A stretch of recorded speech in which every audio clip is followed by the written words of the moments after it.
Radio Westeros, Episode 100, The Prince That Was Promised and Azor Ahai Reborn. Spoilers all books! Hello there, I'm Lady Gwyn, and welcome to another episode of Radio Westeros.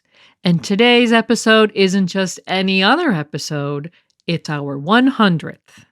Yes, hello, I'm Yoke Boy, and right off the bat, we want to thank everyone who supported this podcast over the years, all of you listeners and patrons who have given us the encouragement to keep up the hard work since 2014.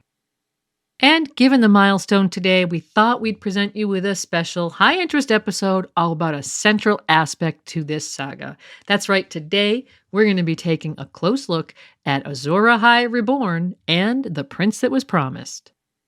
So, let's give you a quick rundown of what's in store today.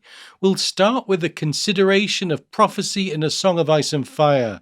Azor Ahai Reborn and The Prince That Was Promised are steeped in ancient prophecy, so we'll try to get in George's head to see what prophecy means to this series and how best to interpret them and avoid the author's tricks and pitfalls.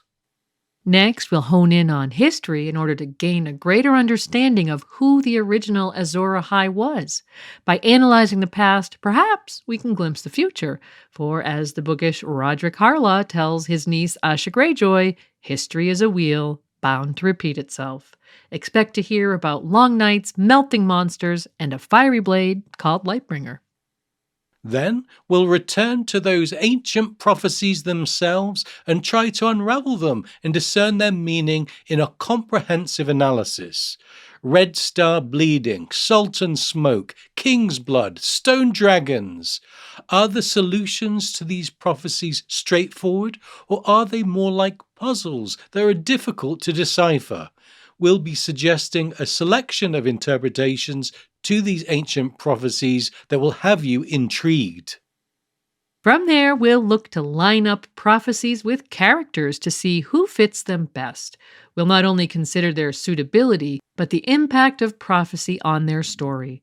So we'll talk about Aegon the Conqueror, who might have made prophecies of his own, Rhaegar Targaryen, who once believed himself to be the promised prince, Stannis Baratheon, whose arc is constructed around the notion that he's the chosen one, and young Griff, the supposed Aegon Targaryen, whose rise to power might one day be derailed by these prophecies when he learns of them.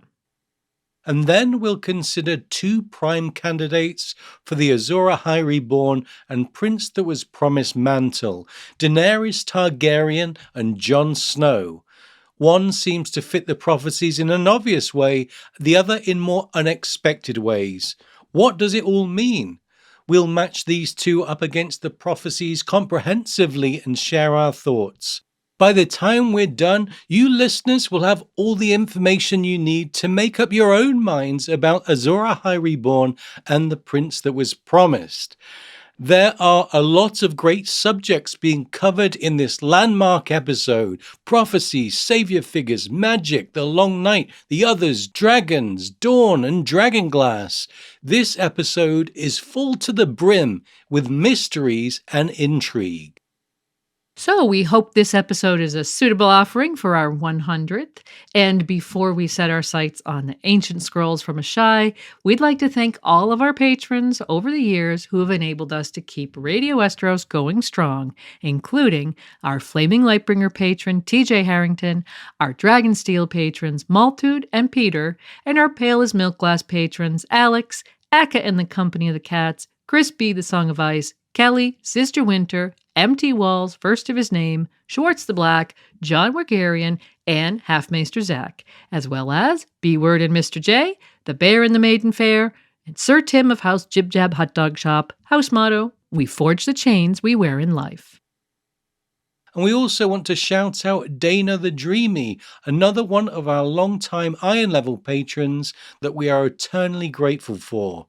And if you are interested in becoming a patron of this show and gaining access to perks like early releases and exclusive content, check out our campaign at patreon.com/Radio Westeros. And now, let's dive into the world of prophecy.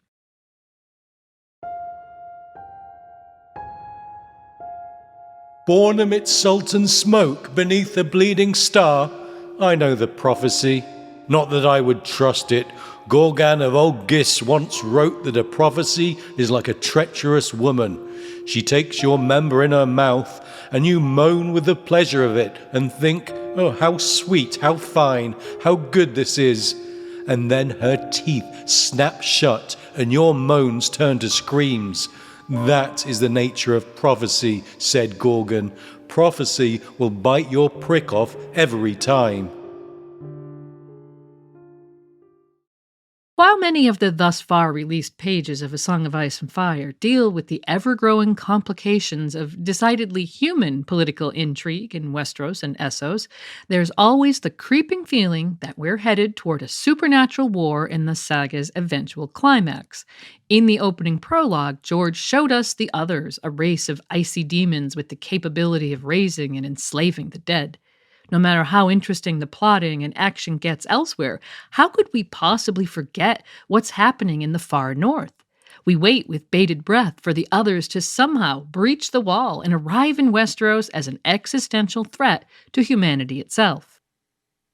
And though we are seldom shown glimpses of the Others after that prologue, George sets the stage for the impending doom, which will no doubt occur in the 7th and final installment in the series, with two very effective storytelling devices, history and prophecy. Through in-story legends and folklore, we receive glimpses of the time around 8,000 years ago when the Others invaded for the first time, and in the pages of the World Book, George has Maester Yandel deliver more history and clues on the subject.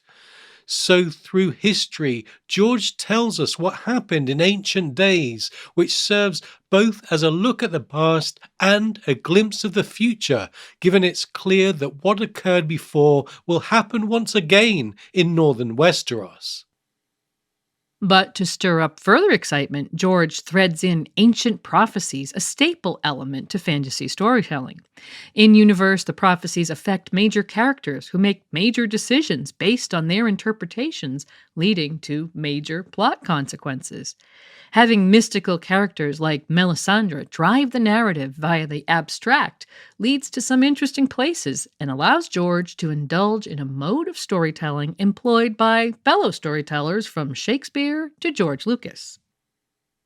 And if the inclusion of ancient prophecies seems like a minor device thus far, given the many pages of court politics, consider this. The title of the saga, A Song of Ice and Fire, is a line taken from the prophecy of the prince that was promised, a long-awaited savior figure who will apparently stand up against the Others and take the fight to the icy foe as the last hero is said to have done millennia ago. As we'll be exploring today, not only did that prophecy have a massive impact on the backstory of Westeros during Robert's Rebellion, but it increasingly drives certain plot lines in the current story. Yet the full impact of prophecy has not been felt, given that in the future of the story, humanity will inevitably face off against the Others in a time when prophecy will come to the fore. Make no mistake, the scant, half-remembered lines of ancient prophecy in this story are already central to the saga, and their influence is set to intensify in the final two books. The meaning of these prophecies and the identity of the prophesied figures are designed to pique our interest and invite us to explore the layers of mystery and riddles that George uses to keep us addicted to the story. Just as the characters in story are trying to decipher meaning from the prophecies, so are us readers, no doubt making similar mistakes and feeling a similar confusion as we try to unravel them. Today we'll be presenting all the clues and evidence we have found buried in the text to allow you to draw your own conclusions from a position of knowledge. Given there are thousands of pages in this story, it's difficult to consider all of the scattered clues, so we've collated them into a logical order in this presentation. Everything you wanted to know about ancient prophecy in A Song of Ice and Fire, but were afraid to ask. But before we dig into it, we should start with some groundwork. What we really need to consider first is what George thinks about prophecies, and in that way, we can somewhat get into the head of the author. Fortunately, there are a couple of interviews we found in the archives that offer insight in that regard. First of all, let's look at an interview with Adria's News from 2012. On the subject of prophecy, George says this: "Prophecies are a double-edged sword. You have to handle them very carefully. I mean, they can add depth and interest to a book, but you don't want to be too literal or too easy. In the Wars of the Roses, there was one lord who had been prophesied that he would die beneath the walls of a certain castle, and he was superstitious, so he never came anywhere near that castle. He stayed thousands of leagues away from that particular castle because of the prophecy. However, he was killed in the first battle of St. Paul de Vence, and when they found him dead, he was outside of an inn whose sign was the picture of that castle. So, that's the way prophecies come true in unexpected ways." Interesting words from George there, and the takeaway in bullet points. Prophecies can add depth and interest to a story. They shouldn't be too literal or too easy. They should come true in unexpected ways. So there are many prophecies in A Song of Ice and Fire, some smaller and less earth-shattering than others. But those ancient end-of-days ones that refer to the prince that was promised, or Azor Ahai, are so major that perhaps we should pay close attention to George's assertions here. Next, there's an interview with Entertainment Weekly from 2015. There, George said, "Prophecy is a staple element in fantasy, but it's tricky. You want to play with the notion of prophecies coming true, but in an unexpected way. You want to be unpredictable about it. Shakespeare is the ultimate example of that. When the forest of Birnam Wood comes to Dunsinane Castle, Macbeth will fall. Everybody laughs. How can the forest come to the castle? But Malcolm came camouflaged with branches, and so on. You have to look at prophecies carefully and look at the weasel wording." So again, George expresses his belief that prophecies should come true in unexpected ways, adding that he likes to be unpredictable. It's clear that in George's world, major prophecies are ripe for plot twists, so keep that in mind. He also says readers should look at prophecies carefully and consider the weasel wording, which we'll certainly be doing today. With the notion that George uses prophecies to create unexpected surprises, we should consider exactly how he might do that. If the author tries to trick us with a red herring so that he can serve up a mind-blowing twist, what writing devices will he be using to lay the groundwork? Well, considering that the pertinent prophecies are old ones, perhaps we should be thinking about the journey they've taken in-universe if we want to be aware of any potential pitfalls in our interpretation of them. Yeah, the Azor Ahai prophecies are noted by the prophecy-obsessed Melisandre to be ancient and from Ashai. So how did they come about, and what could their provenance tell us? Well, in the main text, we witness walking prophecy machine, the ghost of Highheart, relay her own foretellings to the Brotherhood without banners in the Riverlands. Arya Stark hears her say, "The old gods stir and will not let me sleep." Given that the old gods' magic is essentially the magic of the children of the forest, we can confidently conclude that she's a green dreamer. We've mentioned before that the ghost of Highheart herself might be related to the children of the forest. She is diminutive in size, just like them, but lacks the cat-like features, so perhaps a human/child of the forest hybrid. That would give her magical blood from the children and explain her strange dreams. So, perhaps in ancient times in Ashai, there was a person with similar abilities to the ghost of Highheart. Maybe they had a dose of magic blood that gave them green dreams, or else the prophetic dragon dreams that some Targaryens experience. Whatever the case, this person was exceptional enough in foretelling the future for characters to be considering their prophecies thousands of years later. And the way in which the ghost of Haiha experiences prophecies in her dreams is via symbolism. Like George said, they are not literal. Here's a passage from the ghost of Haiha. I dreamt I saw a shadow with a burning heart butchering a golden stag. I dreamt of a man without a face waiting on a bridge that swayed and swung. On his shoulder perched a drowned crow with seaweed hanging from his wings. I dreamt of a roaring river and a woman that was a fish. Dead she drifted, with red tears on her cheeks. But when her eyes did open, oh, I woke from terror. So, the characters seeing symbols that represent events and people in the story. The shadow with a burning heart is Stannis Baratheon's shadow baby killing his brother Renly, the golden stag.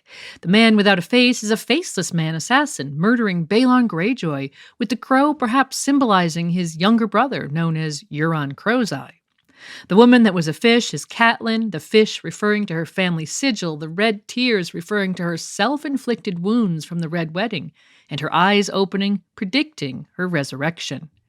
So what we must keep in mind is that the original ancient prophecy makers might have been seeing symbols or representations too, so we must tread carefully when making interpretations.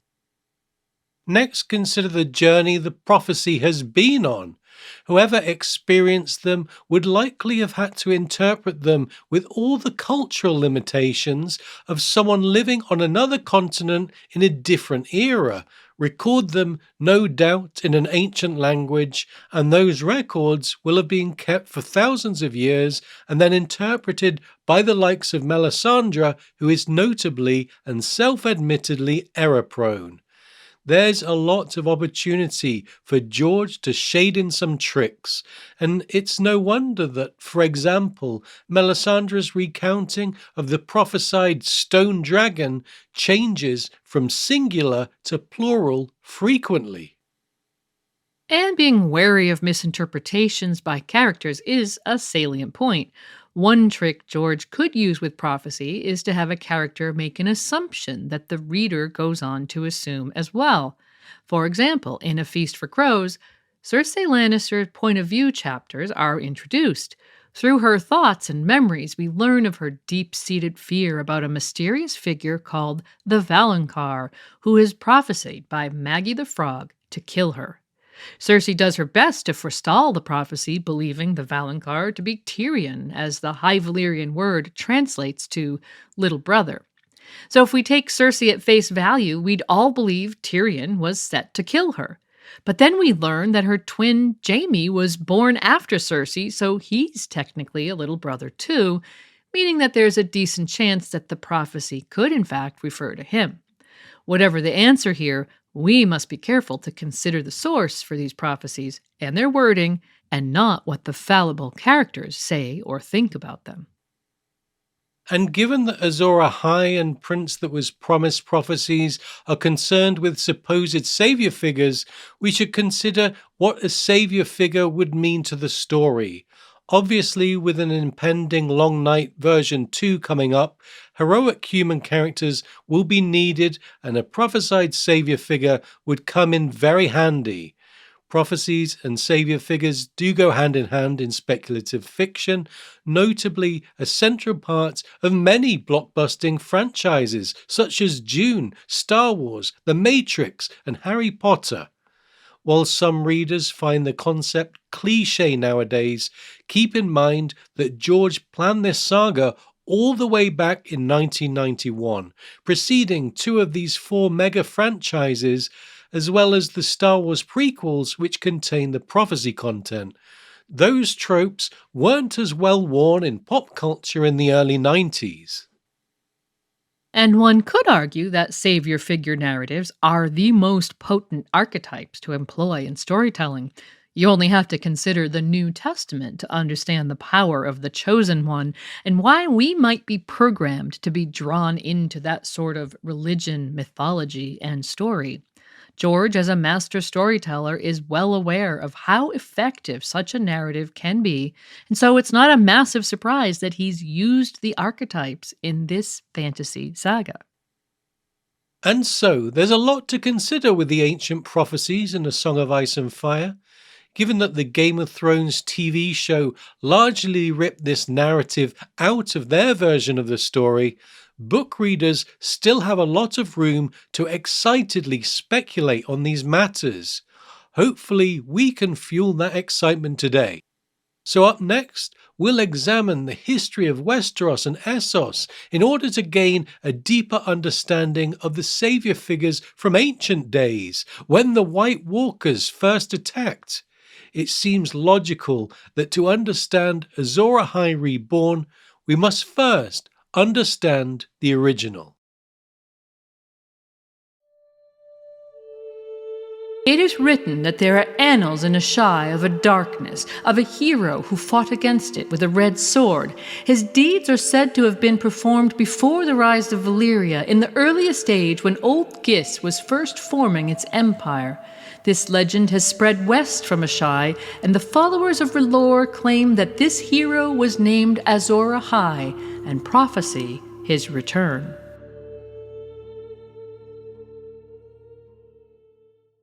The phrase "the long night" appears in the text as early as the first Bran chapter, and in Bran 4 we get an extended exposition with Old Nan's tale of the last hero in the north. But in A Clash of Kings, we meet Melisandre, who is soon informing us of Azor Ahai, another saviour figure, this time from the east. So the reader is left to ponder whether there was one single long night that has been interpreted by many cultures across the globe, or two or more in different places. Before we delve into that subject, let's first refresh ourselves on both The Last Hero and Azor Ahai with the information that's scattered through the text. As we said, the bulk of info about The Last Hero comes from Old Nan. She recounts a time thousands of years ago when there came a night that lasted a generation. Amidst freezing snows, babies were born who never saw the light of day, some smothered by their mothers as a mercy. It was in this literal and metaphorical dark age that the others invaded from the north, sweeping over the lands with their ever-swelling army of undead zombies. The others brought humanity to its knees, and all resistance proved futile, as it says that no swords could stop their advance. Given we see Sir Waymar Royce's sword shatter in the opening prologue, we understand why that is. However, in the long night, there was one man who wouldn't accept defeat. The last hero had the idea of seeking out the children of the forest in their secret cities to ask for help. So he set off with his dog, his horse, and a dozen companions on an expedition that lasted years. Stalked by White Walkers riding giant ice spiders, the last hero struggled to find the children as his companions, dog, and horse all died one by one. Even his blade snapped in the cold. Though Maester Luwin interrupts the end of Old Nan's story, Bran, who's likely heard it many times before, later recalls how the story ends. It says, he remembered how that story ended. "The children will help him," he blurted, "the children of the forest." While we never learn exactly how the children helped the last hero, there are numerous clues that might give us an idea. First of all, we learn that the children hunted with obsidian blades, also known as dragon glass, and supplied the Night's Watch with such weapons after the long night. Then, in A Storm of Swords, we witness Samwell Tarly kill an other with one of the obsidian blades that Jon Snow and Ghost found near the Fist of the First Men. So it seems logical the children of the forest shared their knowledge of the others' Achilles heel with the last hero. This would have been a game changer for the last hero and the nascent Night's Watch, who then banded together and took on the others. Later in A Feast for Crows, Samwell has been conducting some diligent research at the Castle Black Library and informs Jon that he had found texts asserting that the others were vulnerable to obsidian and that, quote, fire will dismay them. He also tells Jon that the last hero supposedly fought the others with a blade of dragonsteel that they couldn't stand against. While Jon guesses that dragonsteel is Valyrian steel, the Long Night predated Valyria by millennia, so that might not be quite right. We wonder if the last hero's blade was made of dragonglass. That would explain why it was so effective against the others, and given that obsidian glass candles burn without being consumed, it's possible the dragonsteel sword could have been a fiery blade that not only dismayed the enemy, but also killed their undead servants, who have been shown to be vulnerable to flame, notably when Jon burns the White Oathor in A Game of Thrones. Though dragonglass is shown to be too brittle to craft a sword from, perhaps that's where the Children of the Forest came in, and some magical process was used to strengthen the material, perhaps combining obsidian with iron, which according to Old Nan was one of the three things that the others hated, with the other two being fire and the touch of the sun. And this alloy might even be part of the process of forging Valyrian steel, so Jon's conclusion could be sort of correct if we view dragon steel as a possible proto-Valyrian steel. Whatever the case, by piecing together various sources, we can confidently say that the last hero went from a state of desperation with a broken sword to meeting the Children of the Forest to successfully fighting the others with a mysterious new blade. Readers are left to wonder if that blade still exists in Westeros and whether it will be wielded again in the upcoming Long Night. We also shouldn't forget that there might be several Valyrian steel blades available to those facing off against the others. And with the talk of mysterious swords, let's consider Azor Ahai. In A Clash of Kings, Melisandre has her apparent chosen one, Stannis Baratheon, burn the ancient effigies of the Seven on Dragonstone and pull a burning sword, King Arthur style, from the mother's heart. She recites ancient prophecies, which we'll cover in depth later, about a new era of darkness where a figure called Azor Ahai Reborn will rise as a hero with a red blade called Lightbringer. When Stannis finishes the ceremony and lifts his flaming sword, the Red Priestess shouts, "Behold, a sign was promised, and now a sign is seen. Behold, Lightbringer, Azor Ahai has come again. All hail the warrior of light. All hail the son of fire." Later in that same chapter, Lyseni pirate Salador San and the Onion Knight Davos Seaworth throw some suspicion on the notion that Stannis' Lightbringer is the real deal, with the latter providing the memorable line, "The red sword of heroes looks a proper mess." San, who is obviously well-traveled and privy to all sorts of tales, recounts the legend of Lightbringer. And like Old Nan's tale, the legend is set in a time of darkness. This time the hero is called Azor Ahai, and whether that's an actual name or a title remains a mystery, though we should note that unlike the prince that was promised or the last hero, the first letters are capitalized, suggesting it might be a name. Azor needed to forge a hero's blade to stand against the darkness. His first attempt took 30 days and nights, but burst when he tried to temper it in water. His second attempt took 50 days and nights, and this time he tried to temper it through the heart of a lion, moving into the realm of blood magic. Again, the blade shattered. The third and final attempt took 100 days and nights. This time he summoned his wife, Nissa Nissa, who agreed to become a human sacrifice. He plunged the blade into her living heart, and her essence went into the blade itself, which lit on fire. From there, it seems that Azor Ahai was able to bring an end to the period of darkness, just as the last hero did with his dragon steel blade. Through the rest of the text, we get more scattered details about Azor Ahai, mainly from Melisandre, who has studied in Ashai, but also from an old tome called the Jade Compendium that Samwell finds in the Castle Black Library. In this book, written by a seasoned traveller called Colloquo Votar, there's a passage which Maester Aemon urges Jon Snow to read.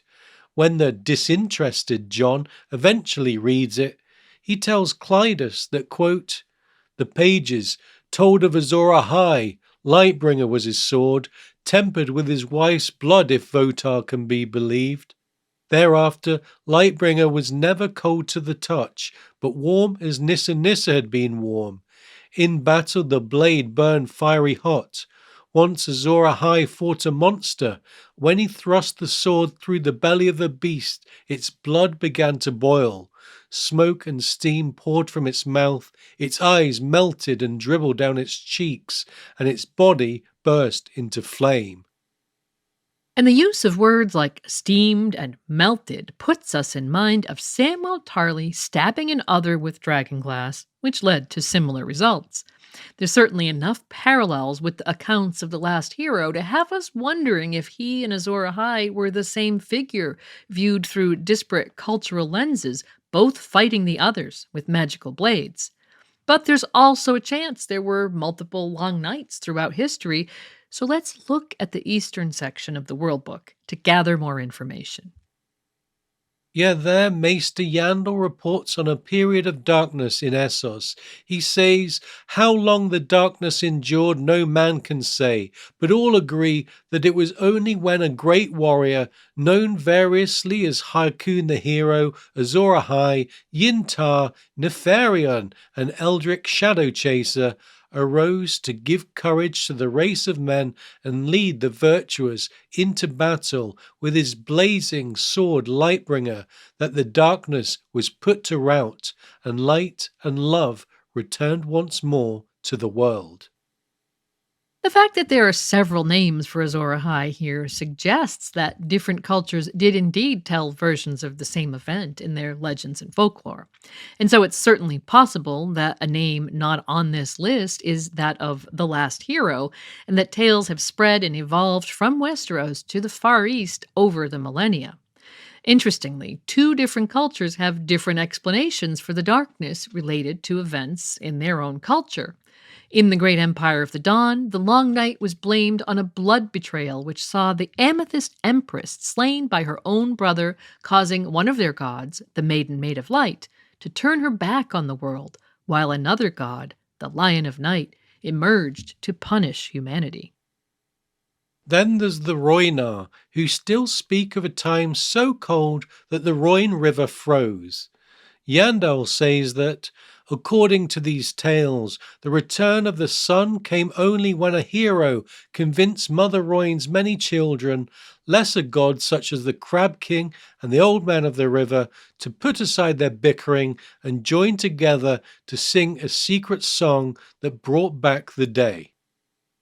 So, there's certainly evidence of different cultures viewing the same event through their own lens. However, that doesn't necessarily mean that there was only a single long night and that the last hero and Azor Ahai are one and the same. The common theory about the origins of the Long Night amongst readers is that the Children of the Forest had something to do with it, given their incredible magical abilities, such as dramatically changing the landscapes of Dorne and the Neck with their Hammer of the Waters. It does seem suspicious that after their long wars with humans, the children retreated to the far north, and that's exactly where the others emerged from. And in the World Book, we learn there are, or have been, Children of the Forest in Essos. As we explored in our Children of the Forest episode, there are accounts of a mysterious race called the E100 who live in the woods of northern Essos and are said to be related to the children. So, if the children did cause the long night in Westeros, the E100 may have been responsible for a similar devastating event in the east. And while the wall in northern Westeros represents the culmination of an ancient struggle, we shouldn't ignore the similar 5 forts in the Far East. Yandel tells us, Some claim they were raised by the Pearl Emperor during the morning of the Great Empire to keep the Lion of Night and his demons from the realms of men. And indeed, there is something godlike or demonic about the monstrous size of the forts, for each of the 5 is large enough to house 10,000 men, and their massive walls stand almost 1,000 feet high. So, while there are some undeniable parallels between Old Nan's Tale and the accounts of Azor Ahai, it could just be that disparate long nights needed to be resolved in similar ways. A hero forging a magical blade to defeat a race of icy foe who brought darkness and cold with them. Whatever the case, and pertinent to today's discussion, is the fact that R'hllor worshipping characters such as Melisandre believe a new period of darkness is on the horizon, and that a new hero figure must lead the charge against the others, lest the world be doomed. While many characters in story scoff at the idea of the others even existing, the reader has known what's coming from very early on in the books. Of course, the 2 supposed savior figures in the modern timeline being touted in the text are Azor Ahai Reborn and the Prince that was promised.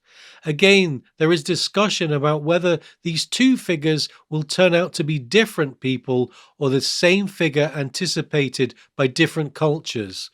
Looking closely at the text, perhaps this mystery has already been wrapped up by Melisandre and Maester Aemon. Yeah, in Samwell 5 of A Storm of Swords, Melisandre and Aemon discuss the impending war against the darkness. When Aemon asks where the prince that was promised is, she replies, "He stands before you. Stannis Baratheon is Azor Ahai come again." So, ignoring Melisandre's assertion that Stannis is the chosen one for a moment, what's relevant here is that Melisandre is using the prince that was promised and Azor Ahai Reborn interchangeably.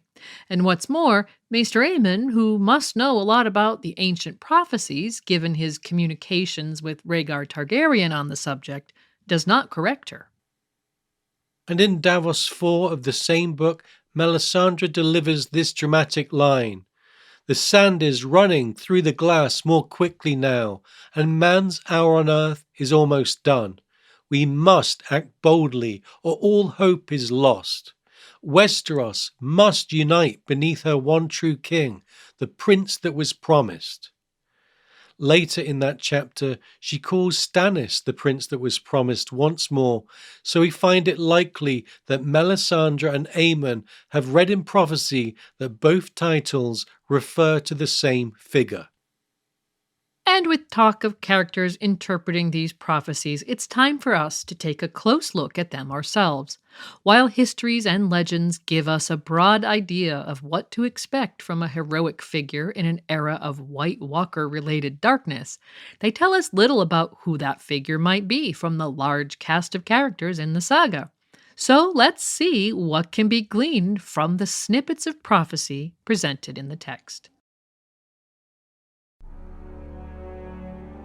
In ancient books of Ashai, it is written that there will come a day after a long summer when the stars bleed and the cold breath of darkness falls heavy on the world. In this dread hour, a warrior shall draw from the fire a burning sword, and that sword shall be Lightbringer, the red sword of heroes, and he who clasps it shall be Azor Ahai come again, and the darkness shall flee before him. While we've speculated that Azor Ahai and the prince that was promised might be the same prophesied figure, when considering the actual prophecies, it might be a good idea to split them up and consider them separately. So now we'll first take a look at those prophecies related to Azor Ahai to see what can be learned on a close inspection. So let's consider that Melisandre quote first, as it's actually the first time the phrase Azor Ahai is used in the books, found in Davos 1 of A Clash of Kings, set on Dragonstone. Though she's named Melisandre of Asshai, we learn in her solitary viewpoint chapter in A Dance with Dragons of her time long before Asshai when she was a slave child called Melanie. Her order is mentioned, so we can assume that she's part of a Relorist organization in Red Temple. It seems she traveled to Asshai, one of the most mysterious places in A Song of Ice and Fire, steeped in dark magic, specifically to learn about the impending end of days scenario. There, she studied the ancient prophecy that inspired her to travel to Dragonstone and champion Stannis Baratheon, which we'll talk about later. Melisandre frequently preaches and spouts lines of Azor Ahai prophecy, so we can analyze these scraps and try and piece together what she learned in Asshai. In the prior quote, she describes the end of a long summer when a period of cold darkness will descend on the world. Melisandre clearly believes that time is drawing near, and with the Will prologue and the White attack at Castle Black in the Game of Thrones, not to mention the events surrounding the Great Ranging and the Fist of the First Men in clash, the reader is in agreement that there will likely be a climactic battle against the others soon. So let's start with Melisandre's assertion that this darkness will be heralded by a time when, quote, the stars bleed. Notice that here the stars are plural, but searching through the text, we see that the stars are often changed to singular in other quotes. What's more, Melisandre later asserts that the singular star will be red, saying on numerous occasions, when the red star bleeds and the darkness gathers, Azor Ahai shall be born again amidst smoke and salt. The star being red is an interesting detail, as of late on in A Game of Thrones and following on in A Clash of Kings, a red comet with a long tail appears in the sky. Several characters in different places see that comet and assign a significance related to themselves. Given that the Dothraki named the comet Shirak Kia, meaning bleeding star, George certainly wants us to draw a line between the comet and the ancient prophecy. Though the comet and the bleeding star seem like a perfect fit, we shouldn't forget George's assertion that he doesn't like to make prophecies too easy. There's a chance that the red comet could be a red herring. We should therefore keep our eyes peeled for a less obvious bleeding star in case George has a trick up his sleeve. Consider that there might be more symbolic bleeding stars in the story, given that stars appear on various house sigils, such as House Dane. And given the books are incomplete, there's even the possibility that there are elements of the prophecies that have not yet come to fruition on our pages. Another line of prophecy, often appearing alongside talk of a bleeding star, is the one stating that Azor Ahai will be born again amidst salt and smoke. First of all, we should consider if this is referring to a character's actual birth or a symbolic rebirth later in their life. Next, there's the salt and smoke. As we'll cover later, various characters have interpreted what the salt and smoke means. On an obvious level, the smoke could denote that there'll be a fire present, or that Azor Ahai's rebirth will be in the vicinity of a volcano. Similarly, the salt could represent the sea or someone's salty tears.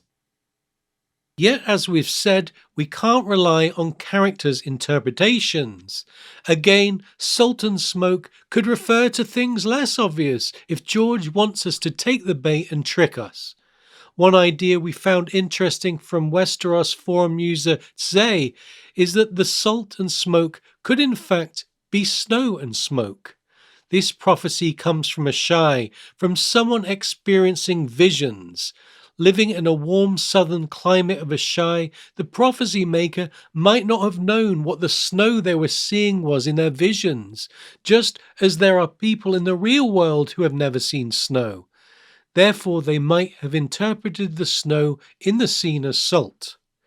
Whatever the case, it might be useful to employ some lateral thinking as well as considering the more obvious solutions to these puzzles.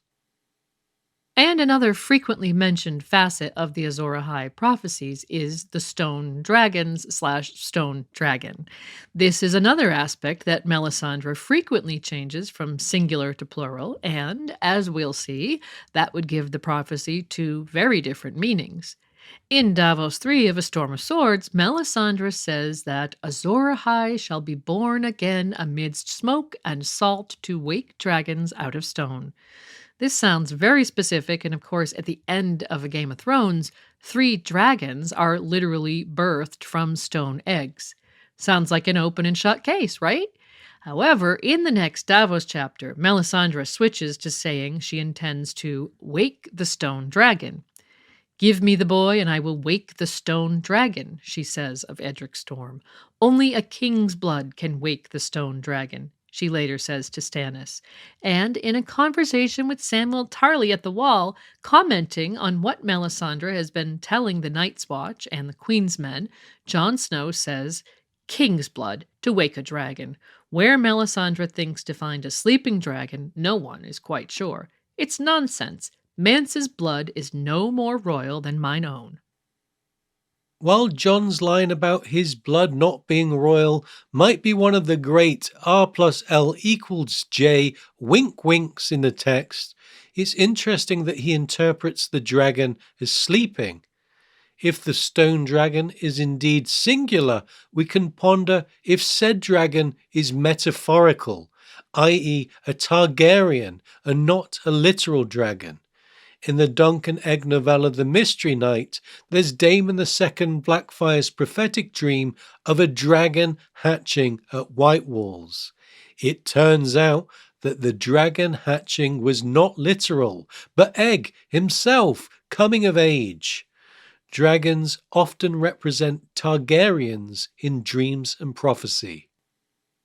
And the fact the dragon is stone might indicate that it's in some sort of symbolic dormant state. Jojen Reed envisions Bran Stark as a, quote, winged wolf bound to earth with gray stone chains, and there the stone represents Bran's dormant green-seeing powers rather than literal stone. And like Jon, Melisandre and Stannis believe that the stone dragon needs awakening. Altogether, the stone dragon singular could refer to a secret Targaryen who needs to be awoken and or reborn.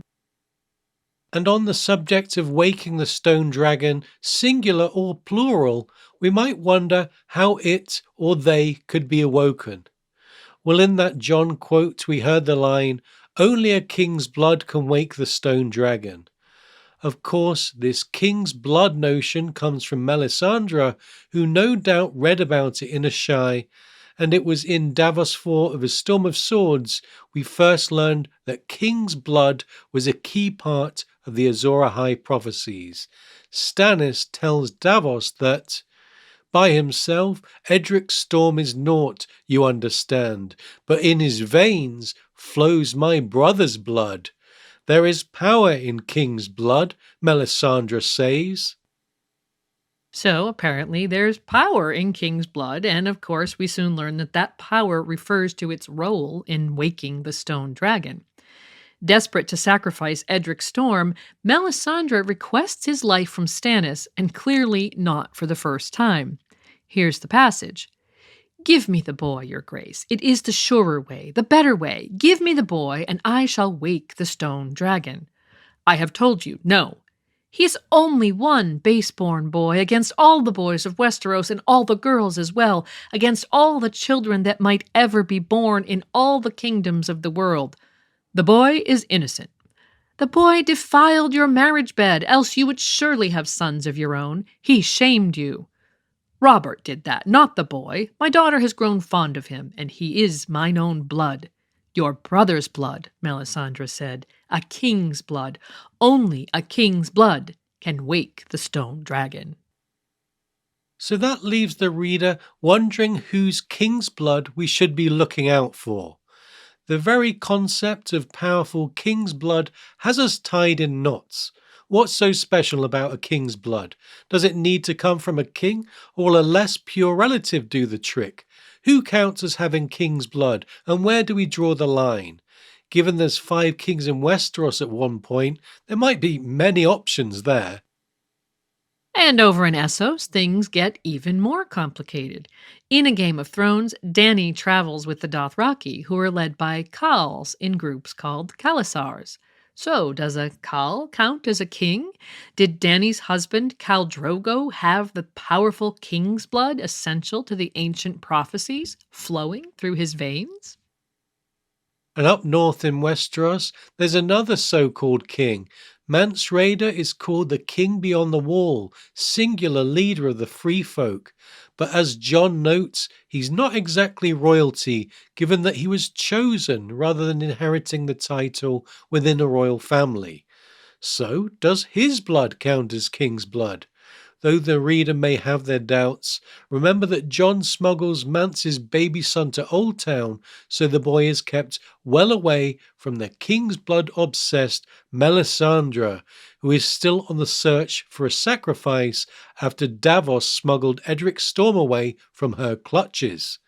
The Lord Commander of the Night's Watch sends Maester Aemon Targaryen south with the baby for the same reason.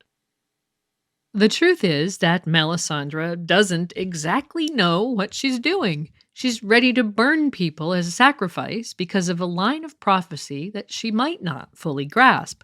Just as the reader is left to guess what's meant by king's blood, so is she, and it might be that she knows only as much as we do. Again, George is a tricksy bird who has made this whole king's blood business as ambiguous and murky as possible, so perhaps the readers shouldn't be as overconfident as Melisandre in interpreting the meaning of the prophecy, with 2 whole books still to come. And talking of tricksy George, let's consider a curveball for a moment. Very late in A Dance with Dragons, and that could be a relevant point given George might be gradually unravelling the clues to the prophecy, we meet a character at the wall called Garrick Kingsblood. Garrick is one of the free folk who passes through the wall, and as his name suggests, he's related, albeit perhaps tenuously, to a king. Raymond Redbeard was a king beyond the wall who invaded the north in the time of Jon Snow's grandfather's grandfather. He caught the Night's Watch unawares, and their Lord Commander Jack Musgood is now known to history as Sleepy Jack. Eventually, the Starks and Umbers banded together to trap the Free Folk's host at Long Lake, and Redbeard was slain. However, his brother, known as the Red Raven for his cowardice, fled the scene and survived. Though Garrick claims lineage from Raymond Redbeard himself, Tormund Giantsbane believes that Raymond left no direct descendants and that Garrick is from the Red Raven's line. And while Jon Snow and the reader understand that due to free folk customs, Garrick does not count as royalty, Selyse and her queen's men struggle to grasp the concept. Before long, Garrick has fully ingratiated himself with the queen, and his daughters are promised to her hand Sir Axel Florent, and queen's men Sir Bruce Buckler and Sir Malagorn of Redpool, and House Redbeard is born. So, Garrick Kingsblood, boasting of actual king's blood, is highly questionable, yet we should keep in mind that Selyse and her men can't fully grasp the fact that he's not strictly royalty. If a highborn, educated character from Westeros doesn't fully understand, would the person who made the prophecy? Can we say with confidence that a prophetic person thousands of years ago, from thousands of miles away in Asshai, would understand that Garrick Kingsblood doesn't really have king's blood? All things considered, we're definitely suspicious of a character called Kingsblood being treated as royalty, entering the story in Jon's penultimate chapter so late on in A Dance with Dragons. We'll be keeping a close eye on Garrick to see how he fits into the plot of The Winds of Winter, and especially if he contributes in any way to a scene of symbolic rebirth, and if he somehow helps to wake a stone dragon. It will certainly be interesting to see what Melisandre makes of this character if the 2 of them meet on page. And on the subject of George adding further details pertaining to the Azor Ahai prophecy later in the story, there's another seldom discussed line that might, or might not, relate. In A Dance with Dragons, concerned with Melisandre potentially burning sacrifices, John recalls a phrase he's heard at Castle Black. The passage goes, "Burning dead children had ceased to trouble Jon Snow. Live ones were another matter. 2 kings to wake the dragon. The father first and then the son, so both die kings." The words had been murmured by one of the queen's men as Maester Aemon had cleaned his wounds. So, potentially another layer of complexity to the prophecy. We've heard the line, "King's blood to wake the dragon." Now, this time it's 2 kings to wake the dragon, the father first and then the son, so both die kings. If the reader wasn't befuddled enough, now we have to figure out who the 2 kings are and consider the father son combinations. We might wonder about King Aerys and Prince Rhaegar, but it was Rhaegar who died first, so that doesn't quite fit. Likewise, there's Drogo and Rhaego, but they die in the wrong order too. Again, there's Garrick and his son at the wall in case the prophecy maker didn't understand free folk culture and thought they were royalty. If those two die at Castle Black in succession in the Winds of Winter, we can sound the alarms. But otherwise, it's very difficult to find a true king and their son dying in the vicinity of dragons, literal or figurative. Some readers wonder if this prophecy could be related to Aerys II Targaryen and baby Aegon, as they might have died in the correct order. But there's a chance that this snippet of prophecy is different from the rest and is in fact not part of the Azor Ahai ones. They might refer to a different dragon or Targaryen from another era, and one possibility is that it came true at Summerhall when the Inferno killed Aegon V and his son Duncan the Small, and a figurative dragon awoke when baby Rhaegar was born there. More on the Summerhall incident later. And finally, to wrap up our close look at the supposed return of Azor Ahai, we need to consider Lightbringer. Recall Melisandre's preaching at Dragonstone while burning the Seven. In ancient books of Ashai, it is written that there will come a day after a long summer when the stars bleed and the cold breath of darkness falls heavy on the world. In this dread hour, a warrior shall draw from the fire a burning sword, and that sword shall be Lightbringer, the red sword of heroes, and he who clasps it shall be Azor Ahai come again, and the darkness shall flee before him.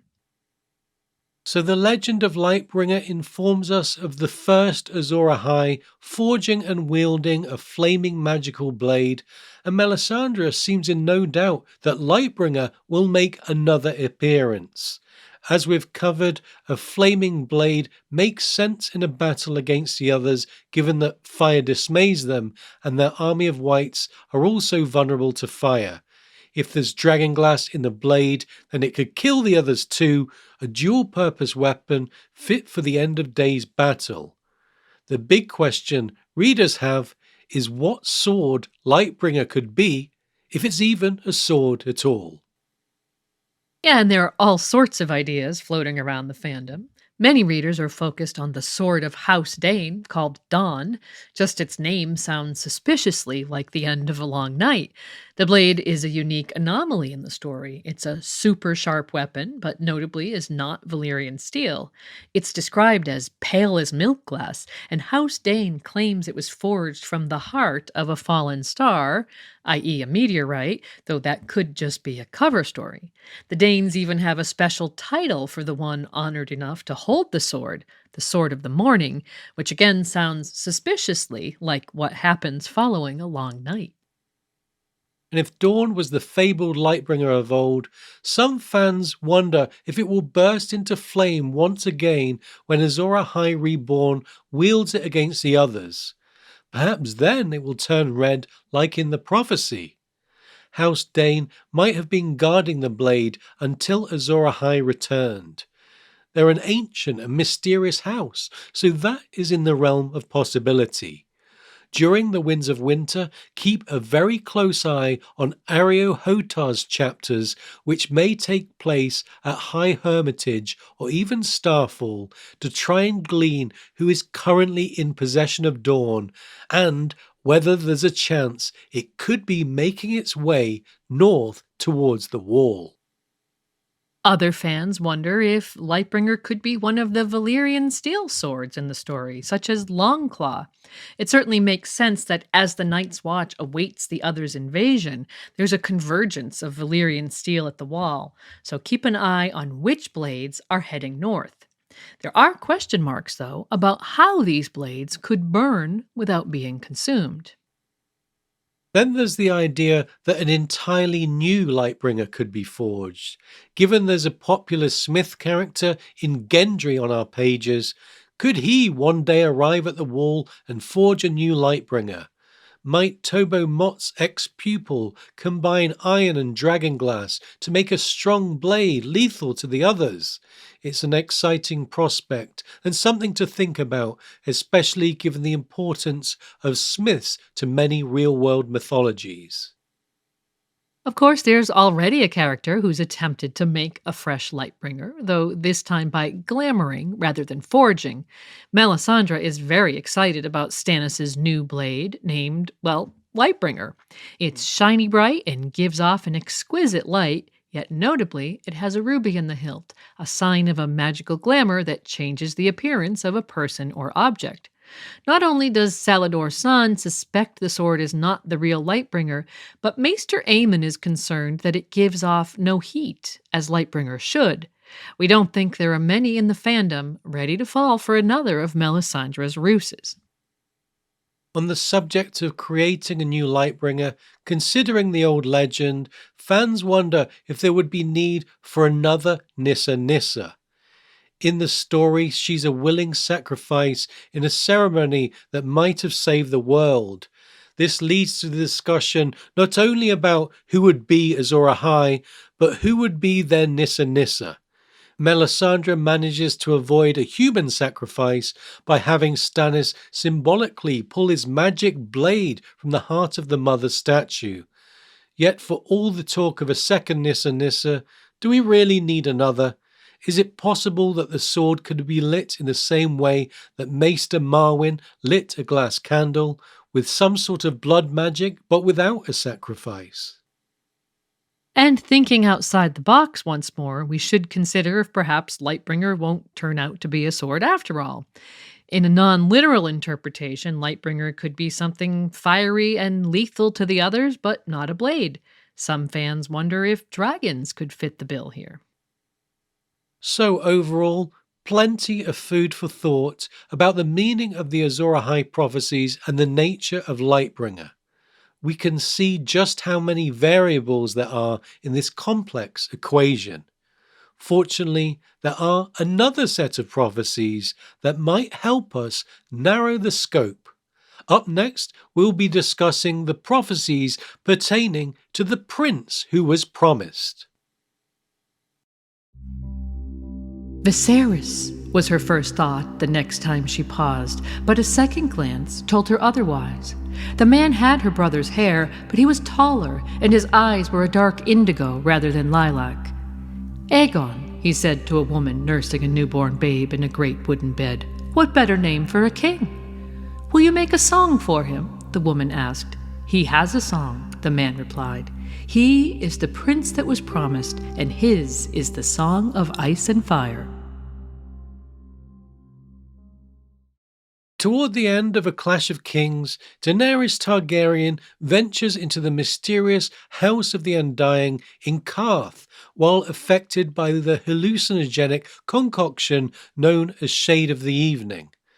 There she experiences many visions, a great opportunity for George to provide the reader with exposition for crucial information he might otherwise have struggled to weave into the text, as well as snippets of prophecy, Dany glimpses of future events. Most pertinent to today's discussion is a scene of a man, woman, and baby that George has confirmed to be Dany's brother Rhaegar Targaryen with his wife Elia Martell and their son Aegon. In the vision, Rhaegar is playing sad music on his harp, and he names the baby Aegon. What better name for a king, he says. Ilya then asks if he will compose a song for the baby, and he replies, he has a song. He is the prince that was promised, and his is the song of ice and fire. This line and the couple of times Dany recalls the scene later on are the only times the Song of Ice and Fire is mentioned in the books. Given that that's the name of the saga, readers can be sure that this passage is highly significant. And in the vision, finally Rhaegar says, there must be one more. The dragon has 3 heads. This is surely referring to the fact that Aegon is Rhaegar's second child, and he's expecting 3 children, no doubt to replicate the famous Targaryen trio of Visenya, Aegon the Conqueror, and Rhaenys, while simultaneously fulfilling prophecy. Similar to Rhaegar, Dany interprets the dragon has 3 heads to mean the 3 potential riders of her dragons. It seems like a reasonable enough assertion. Aegon the Conqueror and his sisters had 3 dragons, and together they took Westeros by storm, which is exactly what Dany wants to do when she strikes west and tries to reclaim her family's usurped throne. Given Dany is sure of this interpretation, most fans follow along and agree with her.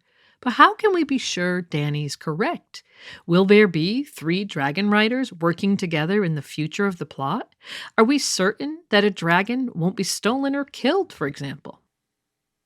As we said earlier, we should perhaps be wary of trusting characters' interpretations of prophecy, as that's an easy and effective way for George to trick the reader. Consider the wording for a moment. The dragon has 3 heads. From another angle, the dragon could refer to a human Targaryen here, and as we've said, we know from the Dunk and Egg novellas that dragons often mean Targaryens in dreams and prophecy, and Aegon the Conqueror himself was sometimes called simply the dragon. The 3 heads could be 3 aspects of that person. So, some food for thought there, and while the Azor Ahai prophecies seem to come from Ashai, these Prince that was promised prophecies seem to have Valyrian origins, so let's consider where they came from. There's been an interesting comments from House of the Dragon showrunner Ryan Condal on this matter, and while we firmly don't accept TV show canon as book canon, he has mentioned plot threads which originated from the mouth of George R.R. Martin himself, and whose word we, of course, do accept. Yeah, in House of the Dragon, it's revealed that Aegon the Conqueror was a prophetic dreamer and invaded Westeros to fulfill an end-of-days prophecy known as the Song of Ice and Fire. This is the plot thread that Condal says came from George himself, which is a huge revelation to both TV and book canons. The prince that was promised prophecy might have originated with Aegon himself, or in book canon might have also been influenced by Daenys the Dreamer, Aegon's ancestor who correctly predicted the doom which wiped out Valyria. Daenys' powerful dragon dreams saved House Targaryen, allowing Aegon and his sisters to alter the course of Westeros in a major way. So we should consider that Targaryen royalty might have been privy to this secret prophecy for generations, and that parts of it might have been lost in times of political upheaval, notably the Targaryen civil war known as the Dance of the Dragons. With this information, another piece of the puzzle begins to fit. In Daenerys I of A Storm of Swords, Dany quizzes Barristan Selmy, who's masquerading as Arstan Whitebeard, on her family history. When discussing her brother, Selmy tells her, Rhaegar took no interest in the play of other children. The maesters were awed by his wits. But his father's knights would jest sourly that Baelor the Blessed had been born again, until one day Prince Rhaegar found something in his scrolls that changed him. No one knows what it might have been, only that the boy suddenly appeared early one morning in the yard as the knights were donning their steel. He walked up to Sir Willem Darry, the master-at-arms, and said, I will require sword and armor. It seems I must be a warrior. And so it seems likely that bookish Rhaegar was sifting through the family scrolls when he discovered something about the half-forgotten prince that was promised prophecy. From that point on, he seems to have been preparing himself for a great war. Perhaps his interest on the subject was stoked by his grandfather Jaehaerys and parents Aerys and Rhaella, given another prophecy that's subtly mentioned. Yeah, in A Dance with Dragons, Barristan, this time sans his disguise, informs Dany of more of her family history. The subject of her parents arises, and the passage goes like this: Why did they wed if they did not love each other? Your grandsire commanded it. A woods witch had told him that the prince that was promised would be born of their line. A woods witch? Dany was astonished. She came to court with Jenny of Oldstones, a stunted thing, grotesque to look upon, a dwarf, most people said, though dear to Lady Jenny, who always claimed that she was one of the children of the forest. What became of her? Summerhall. The word was fraught with doom. So a mysterious prophetic dwarf / woods witch who is linked to Summerhall? Does that ring any bells? Well, let's cast our minds back to Arya Stark's Riverlands chapters in A Storm of Swords to revisit a character we mentioned earlier. Take this passage. The dwarf woman studied her with dim red eyes. I see you, she whispered. I see you, wolf child, blood child. I thought it was the Lord who smelled of death. She began to sob, her little body shaking. You are cruel to come to my hill, cruel. I gorged on grief at Summerhall. I need none of yours. Be gone from here, dark heart. Be gone. The Ghost of High Heart fits the Woods Witch description to a T. If we needed further confirmation, the World Book describes the Woods Witch as an albino, which is another fit. Of course, we see her making prophecies in the text, and what's notable here is that she's very accurate. As we said, she might be half Child of the Forest, and so her links to the old gods and green magic is very strong. When the Ghost of High Heart speaks, we should listen. And so Jenny of Oldstones brought her friend the Ghost of High Heart to court. In one of the Riverlands scenes, we see the ghost share details of her prophetic dreams with the Brotherhood Without Banners, who are desperate for glimpses of the future. As payment, she requests a rendition of Jenny's song, a sad song presumably about the Summerhall incident that cost Jenny's husband's life, as well as several other Targaryens.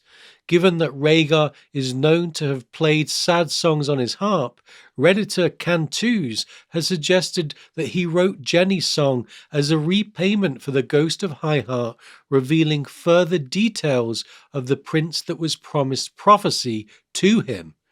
Rhaegar was born during the Summerhall tragedy and is said to have been haunted by its shadow, so him and the Ghost of High Heart bonding together over the subject does make a whole lot of sense. While we don't know what the ghost and Rhaegar might have said to each other, we are aware of what she said to Jaehaerys at court. As we heard in the Barristan quote, she foretold that the prince that was promised would be born of the Aerys plus Rhaella line. No wonder Rhaegar began to believe that he himself was the fulfillment of that prophecy. But as we'll discuss later, Rhaegar one day changed tack and ceased to believe that he himself was the promised prince. Obviously, he's not the only character born of the Aerys Rhaella line in the story. Though the ghost prophecy does give us numerous possibilities, what's really astonishing here, and we can't stress this enough, is that it narrows down the potential candidates considerably. If the ghost is correct, then the prince that was promised must be of Targaryen descent, which is no doubt in line with the visions Daenerys the Dreamer and perhaps Aegon the Conqueror had hundreds of years prior to the main story. Suddenly, the candidates shrink from many to a small handful, and in the next segment, we'll consider the options closely. But to wrap up here, let's give our final considerations to the prince that was promised prophecy. Thinking back to Dany's vision in the House of the Undying, Rhaegar states that his is the song of ice and fire. Starting with the pronoun his, Maester Aemon Targaryen later pours cold water on the idea that this figure has to be a male due to this wording. According to him, there could have been an error in the translation because dragons are, quote, neither male nor female, meaning that it's plausible that the dragon prince could in fact be a princess. Next, there's the Song of Ice and Fire. After the Undying, Dany asks her doting companion Jorah Mormont if he's heard of it. "It's no song I've ever heard," the man says, and Dany responds, "I went to the warlocks hoping for answers, but instead they've left me with 100 new questions." So while the reader is left to ponder whether the Song of Ice and Fire is a literal song or something else, we might be wise to consider characters who are somehow related to both ice and fire. Yeah, and here there's a detail from the Targaryen history book Fire and Blood, published in 2018, that might be relevant. We learn in Fire and Blood of a pact during the Dance of the Dragons civil war between House Targaryen and House Stark. What was this pact called? The Pact of Ice and Fire. House Targaryen is linked to fire, and House Stark to ice. So we have to wonder if the Song of Ice and Fire refers to a union between Targaryens and Starks, and whether Prince Rhaegar had the same idea. More on that later. Finally, there's the title itself, the prince that was promised. The title Prince or Princess indicates that this person is not just royalty, but someone who would have been in line to inherit the Targaryen throne if the proud house hadn't been usurped. And while promised might mean foretold, it could also indicate that we are looking for someone heavily linked to promises. So, a lot to think about on the complex subject of prophecy, but certainly the Ghost of Highheart has made things more straightforward by asserting that the prince that was promised would be a Targaryen. And so, in the next section, we'll take everything we've learned thus far about Azor Ahai and the promised prince and consider the likely candidates. And now it's time to give thanks to our patrons from the Valyrian Steel level. Aileen, Oxheart, Amber the Adamant, Blight Spirit, Archmaester Kobe of the Higher Mysteries, Cabot the Unfrozen, Dean, Dolorous Fred, Lord Sosa and his faithful canine companion Theoden, Jill, JM, Herbert Westeros, the Miskatonic Maester, Lady Silverwing, Mark, the Sathorian, W, Sword of the Evening, and Lady Direliz of Castle Naki, the Alpha Patron, as well as our Dragonglass patrons Lynn, Leonardo Corleone, and Fairy Glenn.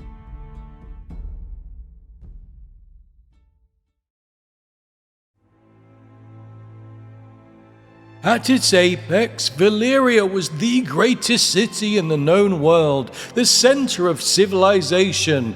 Within its shining walls, 200 rival houses vied for power and glory in court and council, rising and falling in an endless, subtle, oft-savage struggle for dominance. The Targaryens were far from the most powerful of the Dragon Lords, and their rivals saw their flight to Dragonstone as an act of surrender, as cowardice. But Lord Aenar's maiden daughter Daenys, known forever afterward as Daenys the Dreamer, had foreseen the destruction of Valyria by fire. And when the doom came 12 years later, the Targaryens were the only Dragon Lords to survive.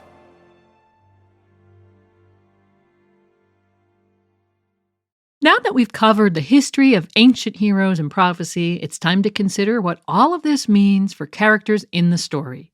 But before we get to those in the current story, we should acknowledge that prophecy has had a massive effect on the backstory and history of Westeros. So let's first think about that. Yeah, and let's begin with Aegon the Conqueror. As we said, George has indicated that Aegon was a dragon dreamer, meaning he experienced special prophetic dreams that only Targaryens seem to experience. Some characters in the north, like Jojen Reed, have prophetic green dreams, likely because the Crannogmen in ancient days interbred with the children of the forest, creating magical First Men bloodlines. The Stark's warging abilities and Bran's green seeing are also no doubt the result of these green bloodlines. In parallel, we have dragon dreams, prophetic dreams not necessarily about dragons, but experienced by those metaphorical dragons, Targaryens. If green dreams indicate the blood of the children of the forest has found its way into human bloodstreams, we might wonder if a similar dynamic has granted Targaryens their innate prophetic abilities. There's enough hints that the old Valyrians were blood mages, and there's the recurring mentions of blood of the dragon and keeping that bloodline pure. Perhaps, in Valyria, the mages imbued the noble houses with a drop of dragon blood in order to better control their dragons. This is a plausible origin of Targaryen dragon dreams, which are otherwise rather difficult to account for. As we mentioned, in Valyria, there was a very powerful Targaryen dragon dreamer named Daenys. She foresaw the doom, and so the Targaryen family, who were not noted to be super powerful within the Valyrian echelons, escaped the volcanic disaster that was likely engineered by the nascent Faceless Men as retribution for the brutal Valyrian slave trade. Whether Daenys also dreamed of an end-of-days battle in Westeros far in the future remains open to speculation, but what's certain is that the Targaryen family understood the power of prophecy. Daenys' dreams literally saved them, and so perhaps the subsequent Targaryen interest in prophecy is quite understandable through that lens. And that brings us to Aegon the Conqueror. If Aegon was a dragon dreamer, it seems like that was a key motive in his decision to invade Westeros. Incidentally, we do have a two-part series on the Doom and the Conquest, episodes 86 and 88, if you want a deep dive into that subject. Here, we'll stay on topic and wonder what exactly Aegon was dreaming. Was he the first Targaryen to dream of the prince who was promised? What exactly did those dreams entail? And who knew about them? Well, with our information being limited to a second-hand snippet from a showrunner, we can't arrive at any firm conclusion on this subject. But Aegon's dreams must have been very powerful to drive him to take Westeros. And remember what Rhaegar said in Dany's House of the Undying Vision? The dragon has 3 heads. Could this line have come from Aegon the Conqueror? Did Aegon believe that he himself was the prince that was promised, who would one day be a crucial part in saving the world? He might have interpreted the dragon has 3 heads to mean him and his 2 sister wives. If this was the case, at what stage did Aegon realize that he was not the promised prince and that instead it could be one of his descendants? As House of the Dragon suggests, he might have passed the details of his dreams down the line and kept them a family secret. In Fire and Blood, in the World Book, there's not a single mention of the prophecy, so it seems like the Citadel is in the dark. Perhaps the Targaryens didn't want to alarm the inhabitants of Westeros and kept their frightening prophecy to themselves. And if the details were kept within the family, that would explain why, by the time we get to Rhaegar, the whole thing is forgotten and he rediscovers the prophecy in some old scroll. During the Dance of the Dragons, the Targaryen Civil War, there was a lot of destruction and death of both Targaryens and literal dragons. It makes sense that the message about the prince that was promised was lost, especially if it had been passed from ruling king to heir as suggested in House of the Dragon. And from a story perspective, perhaps George really wanted the details lost in the mist of time so that there was more mystery in the current story. So, the Dance of the Dragons may have been a great device for discarding some of the pieces of the prophecy jigsaw puzzle. But there was another great Targaryen disaster to further complicate matters: the tragedy at Summerhall. What became of the Dream of Dragons was a grievous tragedy born in a moment of joy.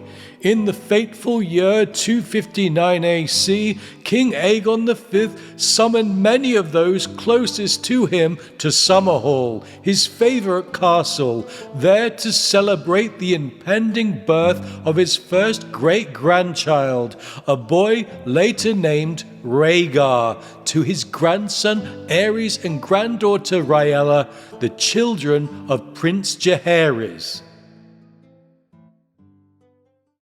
The first time the reader is made aware of the Summerhall tragedy is in Davos 3 of A Storm of Swords. After conspiring to murder Melisandre, Davos is confined to a bleak cell on Dragonstone, where he's joined by Stannis' hand, Alliser Florent, who had betrayed his king by sending secret peace terms to Tywin Lannister. There, Alliser tells Davos of Melisandre's obsession with waking the stone dragon, affecting Stannis' thinking. He says, "His talk of a stone dragon. Madness, I tell you, sheer madness. Did we learn nothing from Aerion Brightfire, from the 9 mages, from the alchemists? Did we learn nothing from Summerhall? No good has ever come from these dreams of dragons." Through the text, we're given scant details of the tragedy, but in the World Book, there are a few significant paragraphs on the subject. We learn that Aegon V, aka Egg, experienced dragon dreams, which began to influence his decision-making. It seems, like Melisandre and Stannis, that Aegon desired to wake dragons from stone. And though we're given some details about Summerhall, George does his best to obscure others. He said that the final Dunk and Egg novella will deal with the Summerhall tragedy, so he's obviously trying to keep some surprises and twists in store. First of all, Maester Yandel informs us that there were few witnesses to the Inferno, which limits the available information. Then he notes that Archmaester Gildane's account was damaged by spilled ink. All that's left is a fragmented passage that goes like this: "The blood of the dragon gathered in one.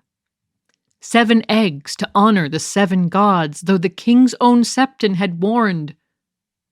Pyromancers. Wildfire. Flames grew out of control. Towering. Burned so hot that. Died, but for the valor of the Lord Command." So the reader is at this stage left to try and figure out what happened on that fateful day in 259. Given Aegon V's dragon dreams, it seems logical that, like other Targaryens, he attempted to wake dragons from stone. This might have been inspired by a line of prophecy as well as his dreams, and his goal was to bring dragons back into the world when they had mostly perished after the Dance of the Dragons, in order to empower himself and House Targaryen further. The snippets of Gildane's text that were not ink-blotted suggest that at Summerhall he was using pyromancers and wildfire to try and hatch 7 stone dragon's eggs, and the experiment got out of control and the Targaryen holiday castle went up in flames. Finally, there seems to have been an act of heroism by Lord Commander Duncan the Tall, and for a full analysis of what might have happened at Summerhall, see our episode 68, We Three Kings. Given what we've learned of prophecy today, notably that they come true in unexpected ways, and the egg prophesied to hatch in the Mystery Night turned out to be a Targaryen and not a literal dragon, we're left to wonder what exactly was going through Aegon V's head at Summerhall. One key detail we should keep in mind is that Rhaegar Targaryen was born during the tragedy. And so we wonder if Aegon V dreamed of hatching a dragon at Summerhall. In order to make the prophetic dream come to fruition, he employed pyromancers with wildfire to heat the Targaryen eggs. But once again, the dragon that hatched wasn't a literal dragon. The hatching dragon was in fact Rhaegar himself. Aegon V tried to force a prophecy, and it came true in a way he didn't expect, fitting George's MO. It's notable that the Targaryens rescued from the Inferno included Aerys, Rhaella, and baby Rhaegar, given the Ghost of Highheart's prophecy that the prince that was promised would come from that line. Was the Lord Commander of the Kingsguard given instructions to protect them as a top priority? Whatever the case, King Aegon died and House Targaryen suffered grievous losses. Any documents on hand that may have pertained to the prophecy were no doubt lost to the flames, as well as knowledge held by now dead Targaryens.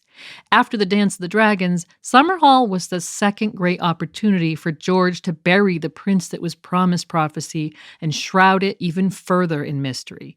That left Rhaegar to try and piece together the puzzle from limited resources later in his life. And of course, Rhaegar was haunted by the tragedy. As we mentioned, he used to visit the ruins alone, where he might possibly have secretly met with the ghost of Highheart, who apparently was also at Summerhall. And who knows what the ghost might have told Rhaegar about the prince that was promised. We know he found information in his scrolls that inspired him to become a warrior for some great destiny. We also know he communicated with his relative, Maester Aemon, who thought that Rhaegar himself was the prince that was promised. In A Feast for Crows, a dying Aemon tells Samwell Tarly, "Rhaegar, I thought, the smoke was from the fire that devoured Summerhall on the day of his birth, the salt from the tears shed for those who died. He shared my belief when he was young." But at some stage, Rhaegar began to concede that perhaps he wasn't the promised prince. His first son, Prince Aegon, was conceived when there was a comet in the sky, fitting, in Rhaegar's mind at least, the red star bleeding part of the prophecy.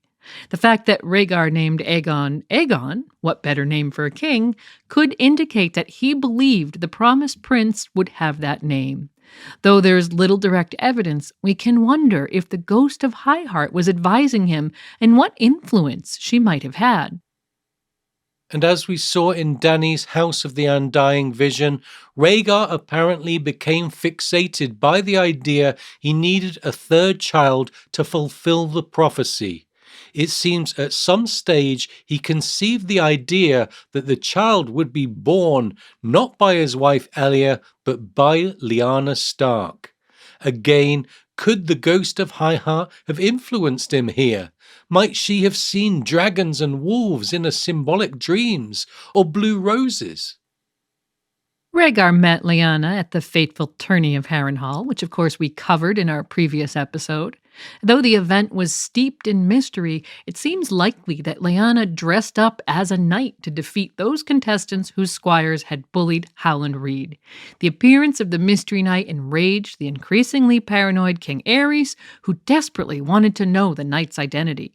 According to the text, he sent Rhaegar to look for him, and we've speculated that, in fact, he was a she. We're left to wonder what Rhaegar might have said to Lyanna when and if he found her, but one thing's for certain, he didn't hand her over to his mad father. Instead, he controversially declared her as the tourney's Queen of Love and Beauty with a crown of blue roses.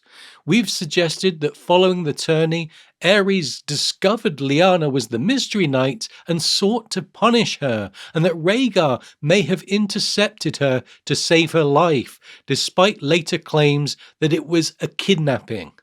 Further speculation suggests that Rhaegar might have then married Lyanna and conceived a child with her while hidden away at the Tower of Joy in the Red Mountains of Dorne.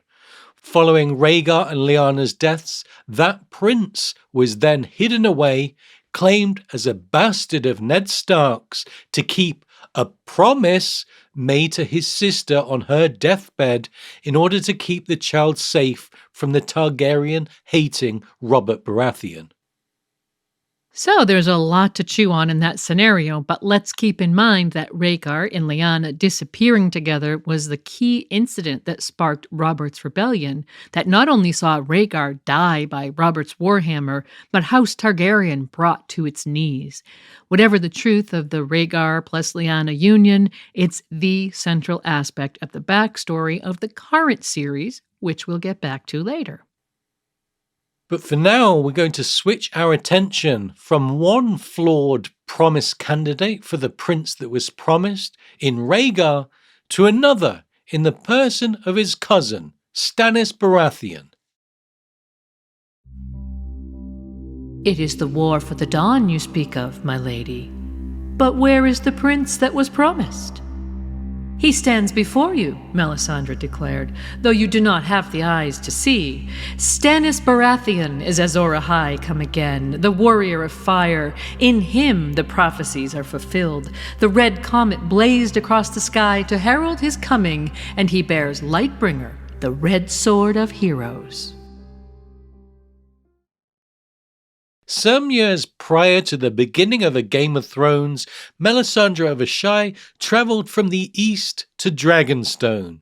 She ingratiated herself with Stannis' wife Selyse and began to convert her and other inhabitants of the gloomy island to the religion of the Red God R'hllor.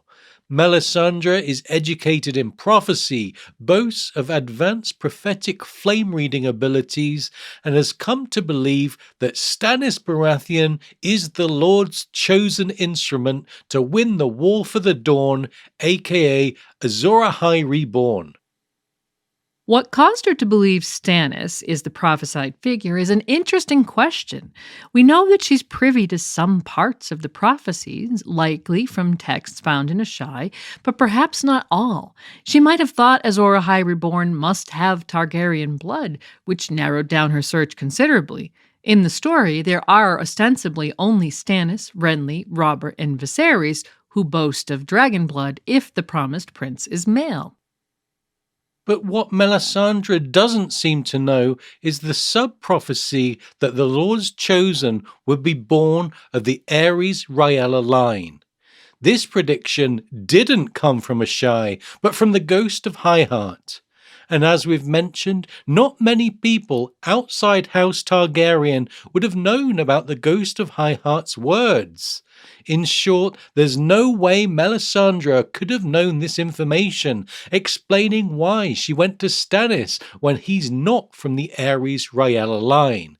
She simply doesn't have the full information. And another piece of information she's not privy to is Maester Aemon's revelation that there might have been an error in translation, meaning that the prince that was promised could be female.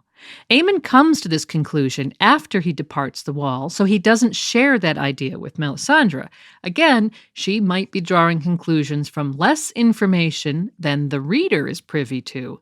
And by the way, Maester Aemon's claim about the possible error in translation being due to the androgyny of dragons seems to confirm that the prophecy references dragons, which of course would be interpreted as Targaryens for all the reasons we've mentioned earlier. Aside from misunderstanding ancient prophecy, Melisandre's flame readings might also have influenced her decision to bank on Stannis. A common theme throughout her story is that the flame prophecies are true, but she is prone to misinterpreting them. It could be that the flames were guiding her indirectly to the real Azor Ahai Reborn at the Wall, and took her to Stannis just as part of that journey, a vehicle that would get her to the right time and place. Note that in her POV chapter in A Dance with Dragons, when she looks for Stannis in her flames, she gets a surprise. It says, "Yet now she could not even seem to find her king. I pray for a glimpse of Azor Ahai, and R'hllor shows me only snow." Here, the snow is capitalized as in Jon Snow, which makes the scene even more interesting. But for now, Melisandre doesn't deviate from her idea that the promised prince is Stannis.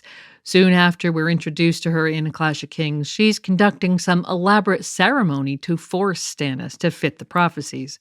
With the red comet in the sky, she has Stannis pull a sword from the heart of a burning effigy of the mother on Dragonstone. Perhaps in her view of the prophecies, the red star bleeding is the comet, the smoke is the literal smoke pouring off the burning idols, or else the nearby volcano, and the salt is the sea surrounding Dragonstone. Nissa Nissa is the mother with a flaming sword through her heart, and the wielder of the sword, Stannis Baratheon, is therefore Azor Ahai Reborn. She goes on to urge Stannis to use king's blood to wake the stone dragon in order to complete other parts of the prophecy, though she's never clear on exactly who or what the stone dragon really is. So there we have Melisandre trying to make prophecies come true rather than letting them unfold naturally. Like we said, she glamours Stannis' sword to resemble Lightbringer, but that just seems like a great metaphor for Melisandre's efforts here. They are hollow and fake and unconvincing, with many of her actions admittedly being taken to project a certain appearance, and we doubt there are many readers who agree with her methods or conclusions here. When we learn in A Dance with Dragons that the promised prince will come from the Ares Rhaella line, it's the final confirmation of what we've long suspected, that Melisandre is wrong. So the story seems set up for her to one day realize her errors, perhaps even one day quite soon, and it will be intriguing to see how she copes with that realization. Consider that she has a blind spot to Daenerys Targaryen, who's already hatched dragons from stone eggs in an opaque ritual that involved fire, king's blood, and sacrifice. And she doesn't know that Jon Snow, the Azor Ahai in her flames, is likely a hidden prince. We wait with bated breath for the next leg in Melisandre's Azor Ahai journey.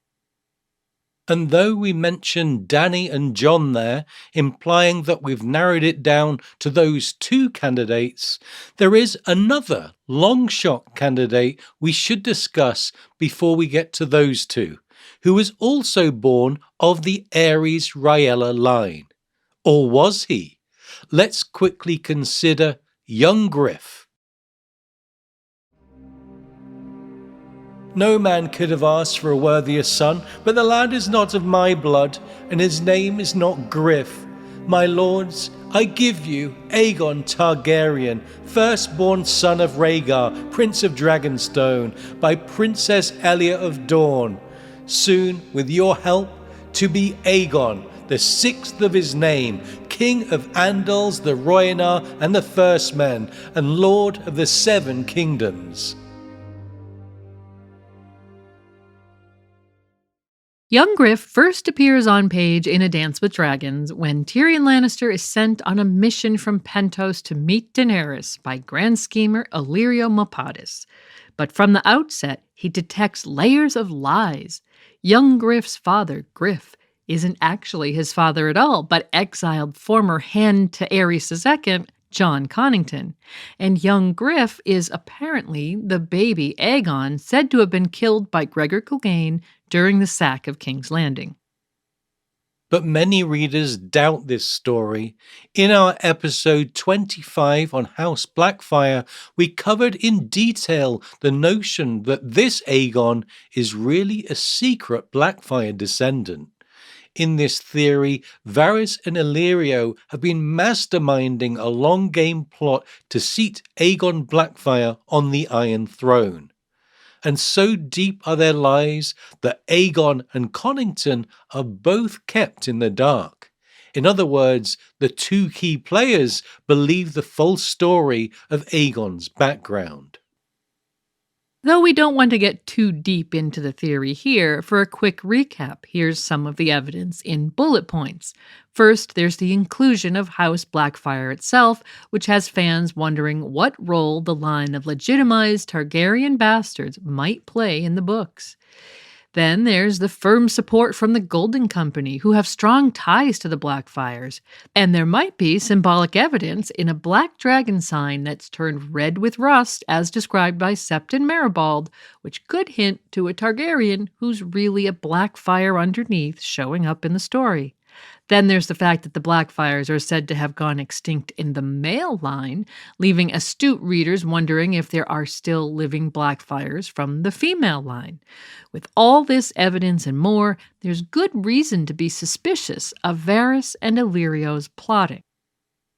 Though the theory is a strong one, that's not all confirmed by any means, and regardless, in today's discussion, it might be wise to consider the effect prophecy might have on Aegon, real or not. One detail which stands out to us is the Ghost of Highheart's Aerys Rhaella line prophecy.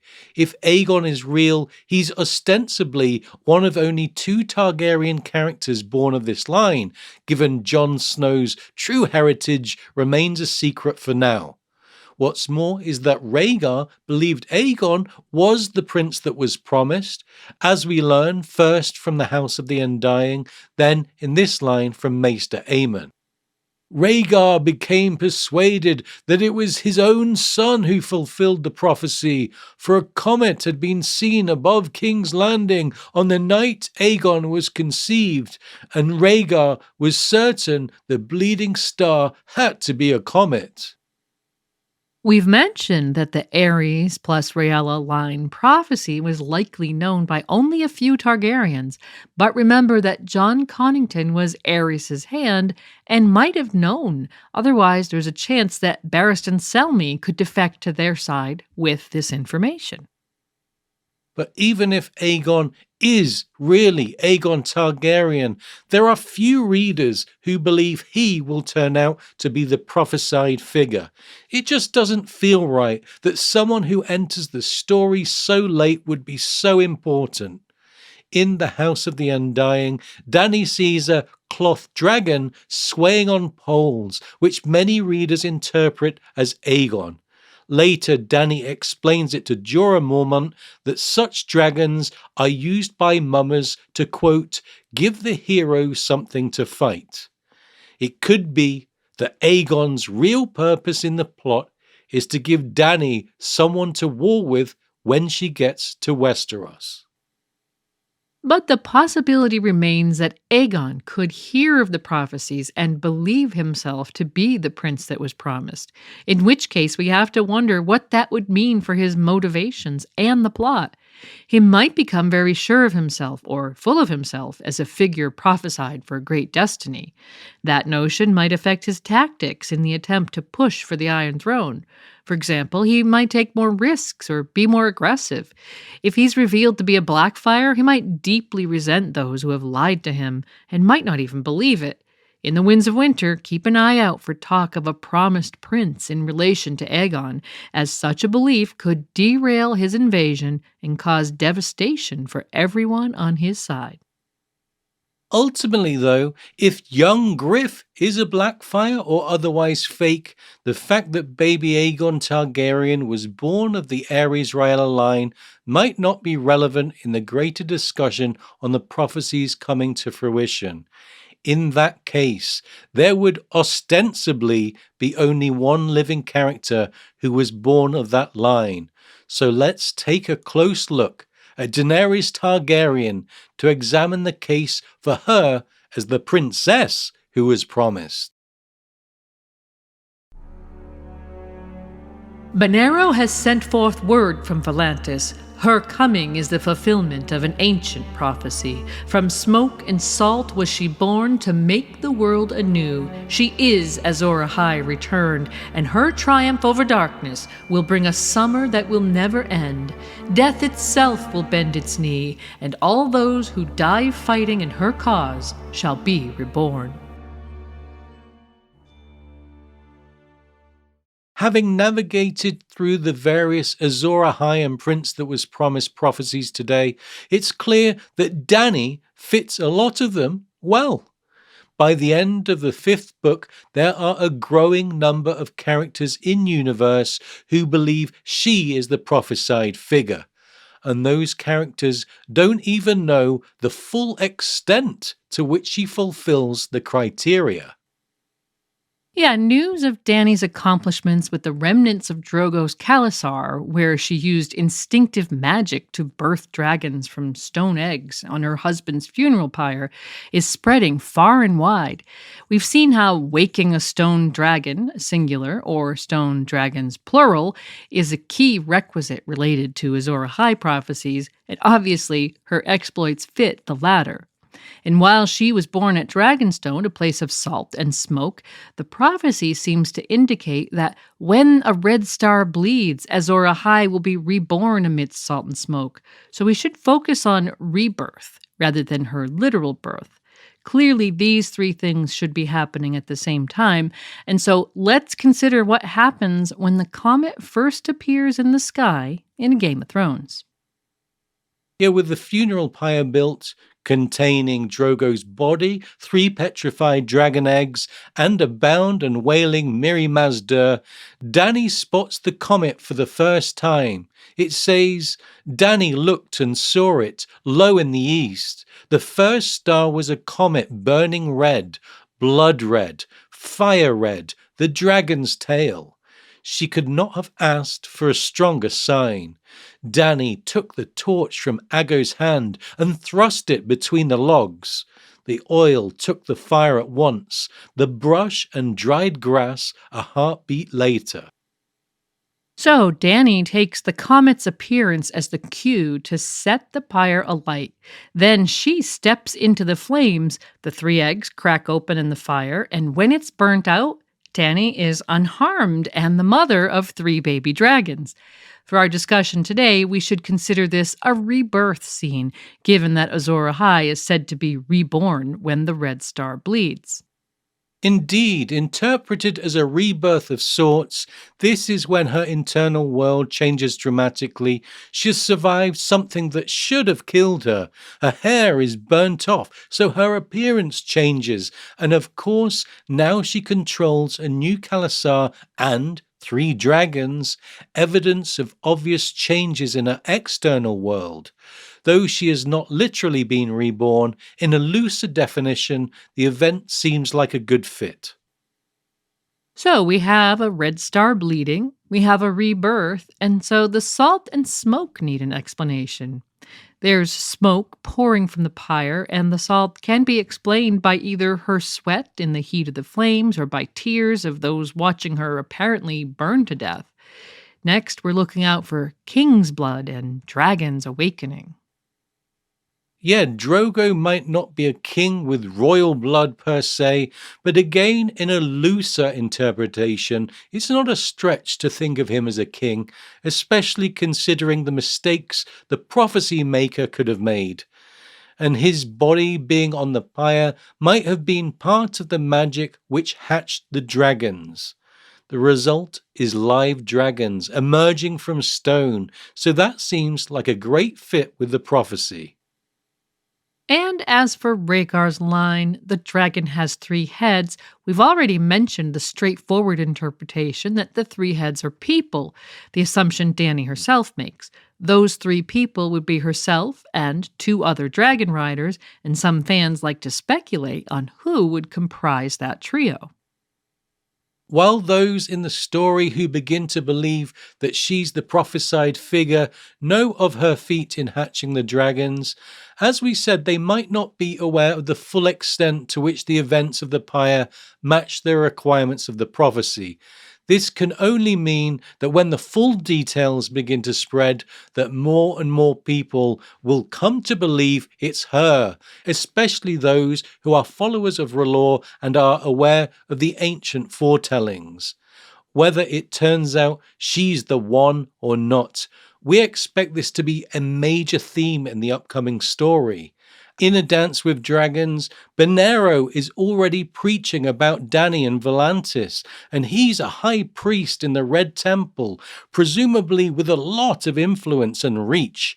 Expect his sentiment to spread like wildfire during the Winds of Winter, with potentially thousands of people in-universe believing that Dany will be the world's savior. But all of this is only taking into consideration the Azor Ahai prophecies from Ashai. From the Valyrian prince that was promised prophecies, there are also some great fits that many characters won't be privy to.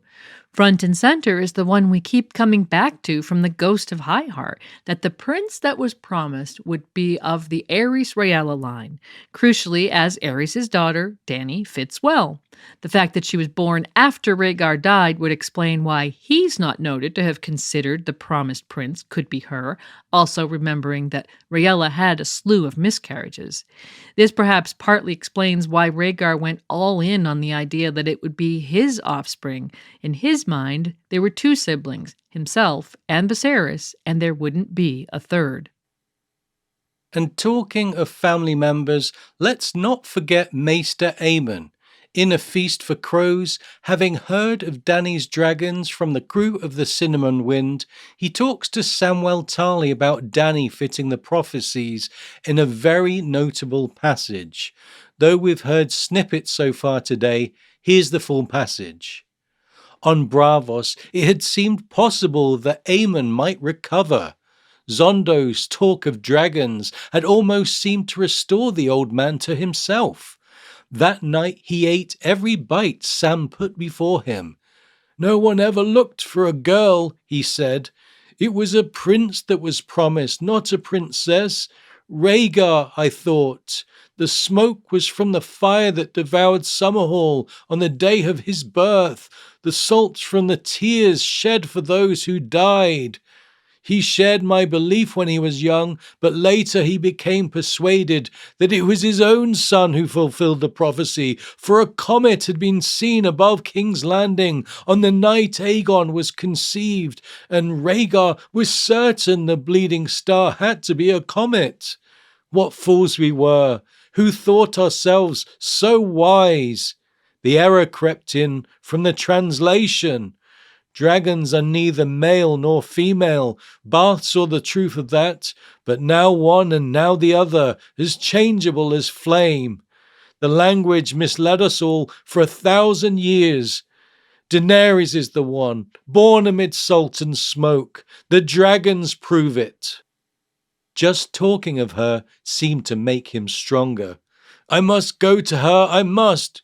Would that I was even 10 years younger. Yeah, a very interesting passage. Again, that's where Aemon asserts that the prince could equally be a princess. Notice that Aemon, who's a rare character privy to both the Azor Ahai prophecies and the promised prince ones, uses both to make a case for Dany. He talks of the promised prince and smoke and salt as if the two prophecies are interchangeable, and he's saying that Dany fits the bill from both sides. So we can see that Dany is a very strong contender. Not only does she fit the prophecies in a clear way, and not only will half of Volantis believe in her before long, but a trusted and educated character who is also a relative of hers has also reached the same conclusion. However, we shouldn't ignore the possibility that George has a trick up his sleeve. We've covered how George likes to make his prophecies come true in unexpected ways, and it could be that they're meant as riddles or puzzles with more figurative answers. In which case, that would open up the idea that Dany is George's red herring, a diversion from the real truth. Perhaps he's fit her to the prophecies in an obvious way as part of a ruse, and he means to later pull the rug from under us. In this scenario, we could pour scorn on the notion that characters like Benero and Marwyn believing in her is evidence of any sort. The latter told us that prophecy will bite your prick off every time, and misunderstanding prophecy is a massive theme throughout the saga. Characters are fallible, so believe their conclusions at your peril. And that brings us to the passage from Maester Aemon. Old and wise Aemon can be trusted, right? His word is gospel. Well, believing in him might be another mistake. In the same passage, he already admits to being mistaken with the prophecy. He once believed Rhaegar was the one. What's more is that Aemon and just about every other character in the world aren't aware of a crucial piece of information. Dany might not be the last Targaryen alive. Yeah, Aemon was likely mindful of the fact that Dany's lineage is of the Ares Rhaella line, which no doubt supported his doubts about Stannis. In Aemon's mind, how many other candidates could there be? With that information, it can only be Dany. But what would Aemon think if he knew there was another Targaryen right under his nose who's also of the Ares Rhaella line, a character with ice and fire heritage? With that in mind, let's consider the pieces of the prophecy that don't fit as strongly with Dany. Most centrally, there's the line from Rhaegar, "He is the prince that was promised, and his is the song of ice and fire." While Dany clearly relates to fire on several levels, can we say that she relates to ice as well? Shouldn't the one whose song is the song of ice and fire be of both opposing elements? And then there's Lightbringer.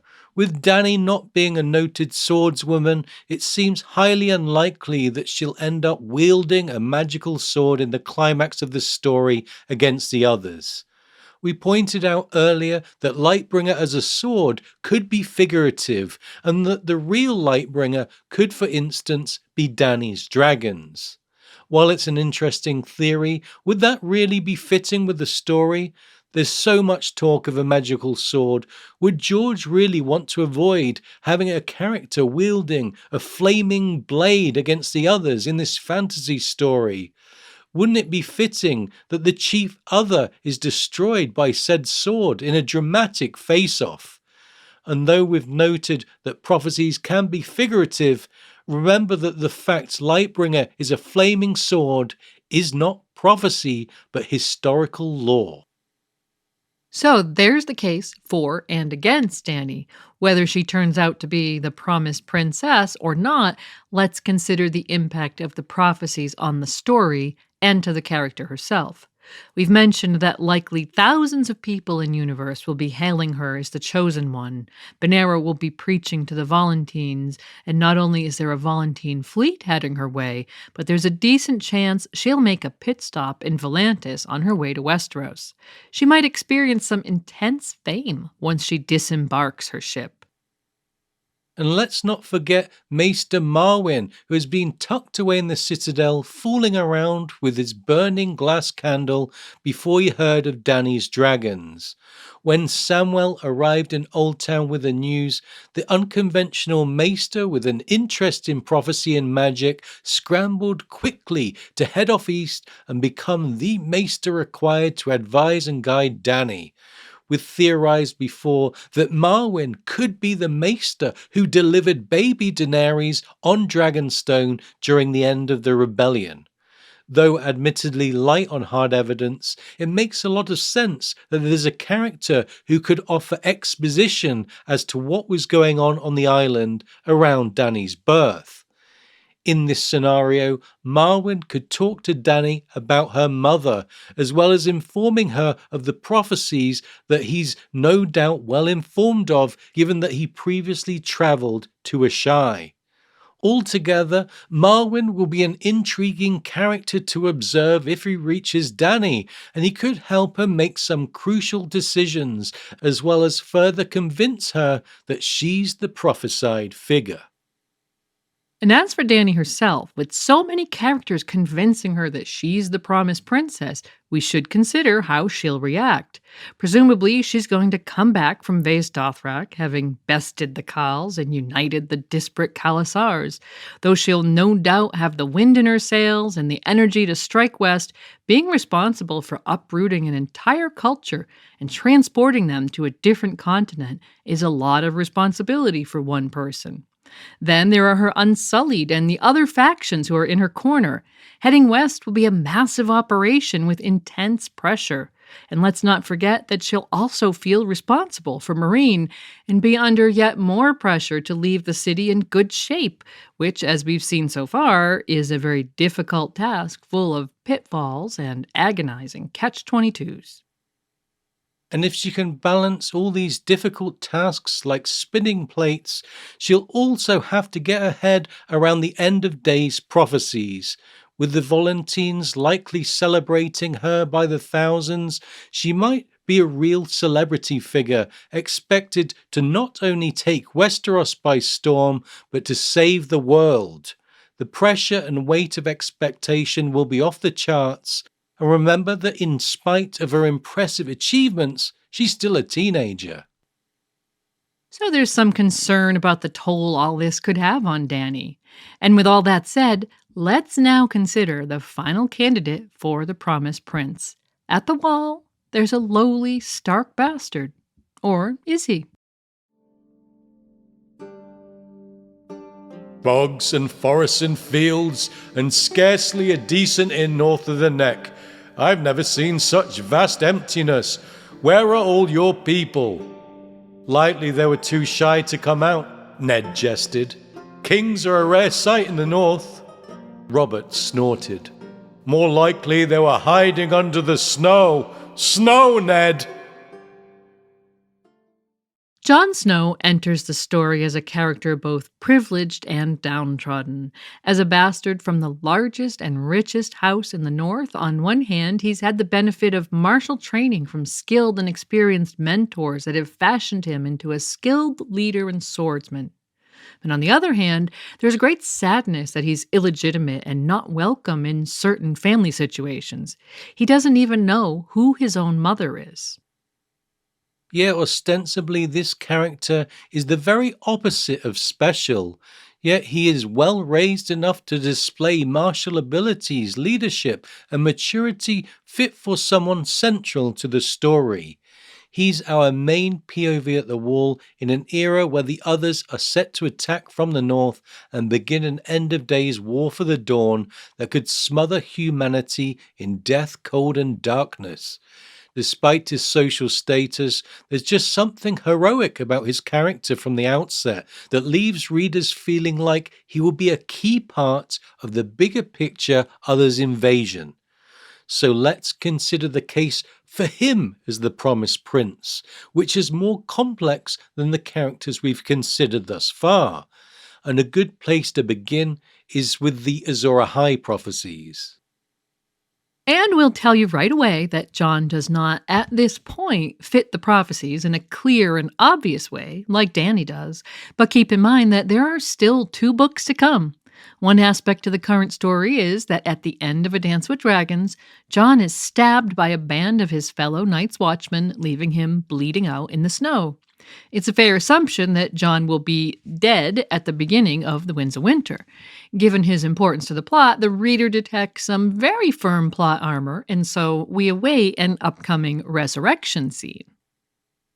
So while Jon didn't fully fit the prophecies as per the early and mid part of the books, as we approach the latter stages of the story, he's about to experience a rebirth.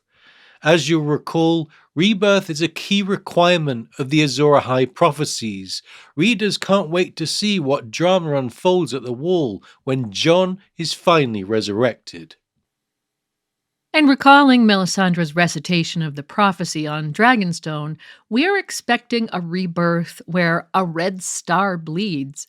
While the comet might seem like a great fit, let's not forget that the main theme of the comet is that the characters that saw it had their own interpretations of what it meant. Perhaps the flaming red comet was actually a flaming red herring. Keen-eyed readers examining Jon's situation at the end of A Dance with Dragons have drawn attention to different, less obvious stars rooted in the sigil symbolism we know is often a key aspect of prophecy making. These red stars come to our pages not long before Jon is stabbed. Yeah, in Jon 11 of Dance, Jon observes a character called Sir Patrick of King's Mountain in Selyse's retinue. It says, commanding them was Sir Patrick of King's Mountain, clad in his knightly raiment of white and blue and silver, his cloak a spatter of 5-pointed stars.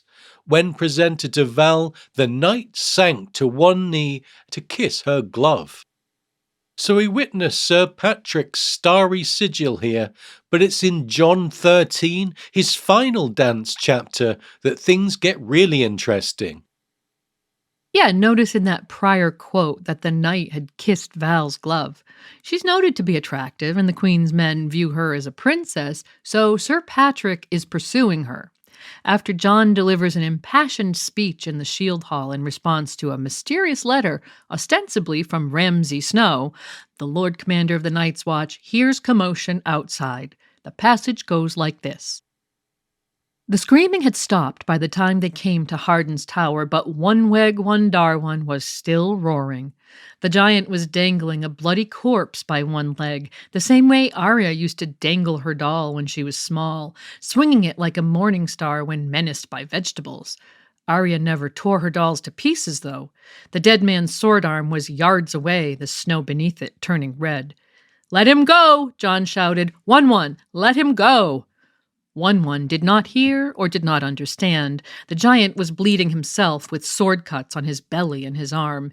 He swung the dead knight against the gray stone of the tower again and again and again until the man's head was red and pulpy as a summer melon. The knight's cloak flapped in the cold air. Of white wool it had been, bordered in cloth of silver and patterned with blue stars. Blood and bone were flying everywhere. Men poured from the surrounding keeps and towers. Northmen, free folk, Queensmen. "Form a line," Jon Snow commanded them. "Keep them back, everyone, but especially the Queensmen." The dead man was Sir Patrick of King's Mountain. His head was largely gone, but his heraldry was as distinctive as his face. John did not want to risk Sir Malagorn or Sir Bruce or any of the Queen's other knights trying to avenge him. Oneweg Wondarwan howled again and gave Sir Patrick's other arm a twist and a pull. It tore loose from his shoulder with a spray of bright red blood. So it seems that, disturbed by Sir Patrick's attempt to steal Val in the free folk tradition, the giant Wunweg Wundarwan rips the Queen's man apart with his bare hands. Notice that during the chaos, attention is brought to Patrick's starry sigil that had been white. With all the blood flying around from Patrick's severed arm and Wunwun himself, there's no doubt that those stars are now bloody and red. Close readers have noted that here we have red stars bleeding in a non-literal, symbolic and unexpected way. Moments later, Jon is stabbed to death. Next will come the rebirth, which, as we said, seems likely to occur early on in Winds of Winter. Given that Melisandre's point of view is introduced in Dance, together with the facts that she's a red priestess and that resurrections are an increasingly established aspect of the story, we find it likely that she'll be the one to perform the act. And that brings us to the salt and smoke that Azor Ahai is said to be reborn amidst. Earlier in the episode, we explained why the prophecy maker could have mistaken snow for salt, and regardless, we'll be looking out for anything resembling salt during the resurrection, as well as any nearby fires creating smoke. Again, perhaps we should consider unexpected answers to the prophecies here, and bear in mind, with 2 books to go, we still don't have the full story yet. Then there's another part of the prophecy that comes to us via Melisandre, king's blood to wake the stone dragon. The notion of king's blood is interesting in Jon's case because there's a high chance he could secretly be the rightful Targaryen heir following the deaths of Aerys, Aegon, and Rhaegar. So the king's blood could actually refer to his blood.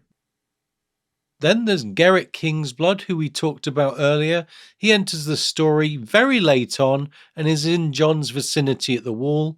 It could be a delicious twist if Kingsblood didn't in fact refer to literal blood, but to a character of that name. Keep your eyes out for Gerrit around Jon's resurrection and to see what Melisandre makes of him.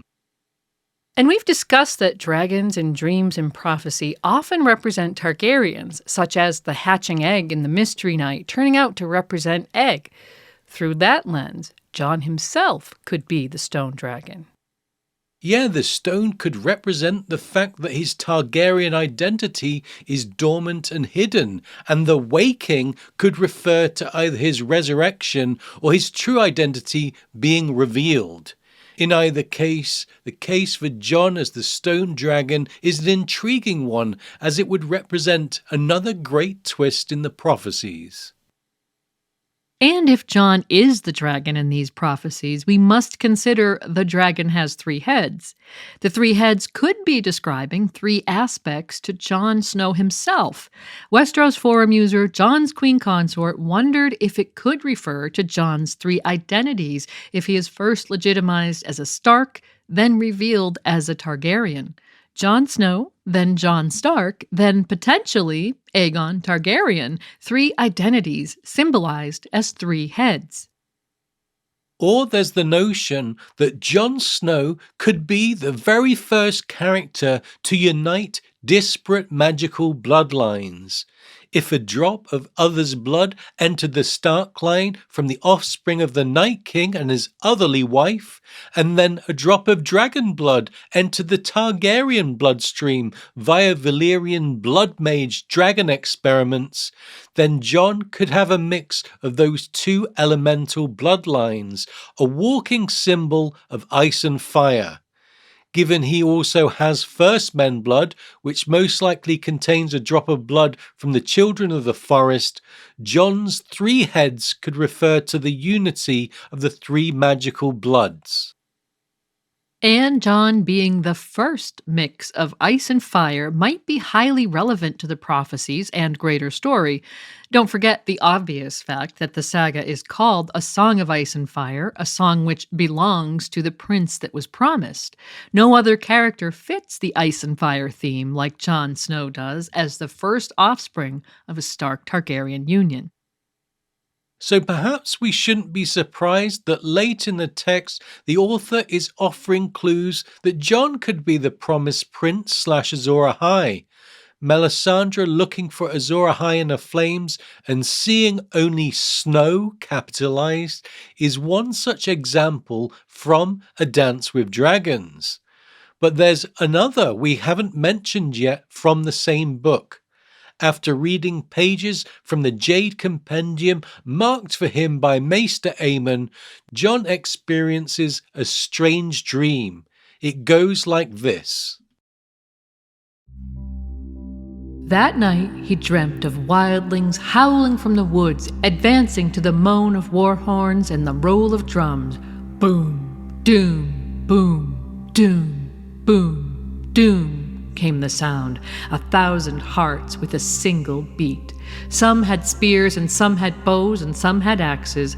Others rode on chariots made of bones, drawn by teams of dogs as big as ponies. Giants lumbered amongst them, 40 feet tall, with mauls the size of oak trees. "Stand fast!" Jon Snow called. "Throw them back!" He stood atop the wall, alone. "Flame!" he cried. "Feed them flame!" But there was no one to pay heed. "They are all gone. They have abandoned me." Burning shafts hissed upward, trailing tongues of fire. Scarecrow brothers tumbled down, black cloaks ablaze. "Snow!" an eagle cried, as foemen scuttled up the ice like spiders. Jon was armored in black ice, but his blade burned red in his fist. As the dead men reached the top of the wall, he sent them down to die again. He slew a graybeard and a beardless boy, a giant, a gaunt man with filed teeth, a girl with thick red hair. Too late, he recognized Ygritte. She was gone as quick as she'd appeared. The world dissolved into a red mist. What a great passage with so much going on. Jon's dream begins with thoughts of a free folk invasion, understandable given he's wrestling with the notion of allowing them through the wall at that point. Yet those thoughts turn into images of a long night scenario and a battle against the others, including scuttling ice spiders. Jon is armored in black ice, which sounds either like obsidian or perhaps more abstractly like Valyrian steel armor. But most mind-blowing of all is the fact that Jon is clutching a burning red blade in his hand, which is trademark Azor Ahai and Lightbringer. Coupled with Melisandre's visions of snow, these are very intriguing details.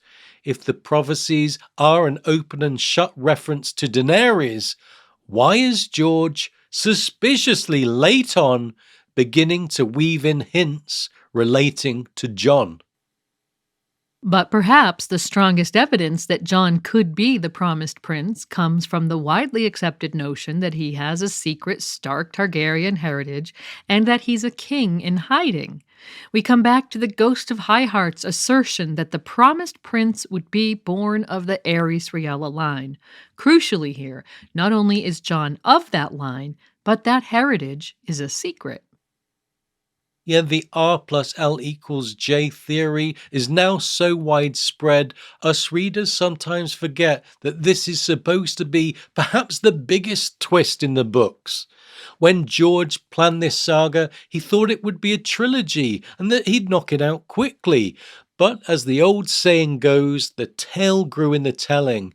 He had no idea that readers would be collating clues on the internet and piecing together his central character mystery.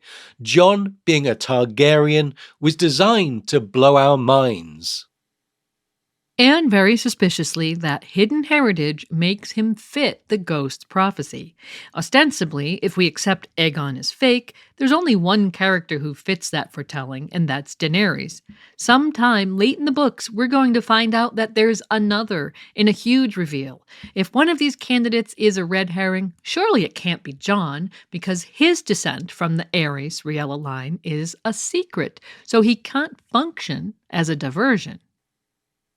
And let's consider all the effort George has put into the story to build up Jon's hidden heritage and the fact that he fits the Aerys Riella line. There's the backstory of A Song of Ice and Fire, which is built around the union between Rhaegar and Lyanna. That backstory began at the tourney of Harrenhal and culminated in Robert's Rebellion, which had a giant impact on the main plot. There are all the R plus L equals J clues hidden in the text, from the events at the tourney to Eddard saying that kings are a rare sight in the north and Robert Baratheon replying, "More likely they were hiding under the snow, Ned," to Dany's House of the Undying vision of a blue rose at the wall, to the fact that the Kingsguard were present and ready to fight to the death at the Tower of Joy.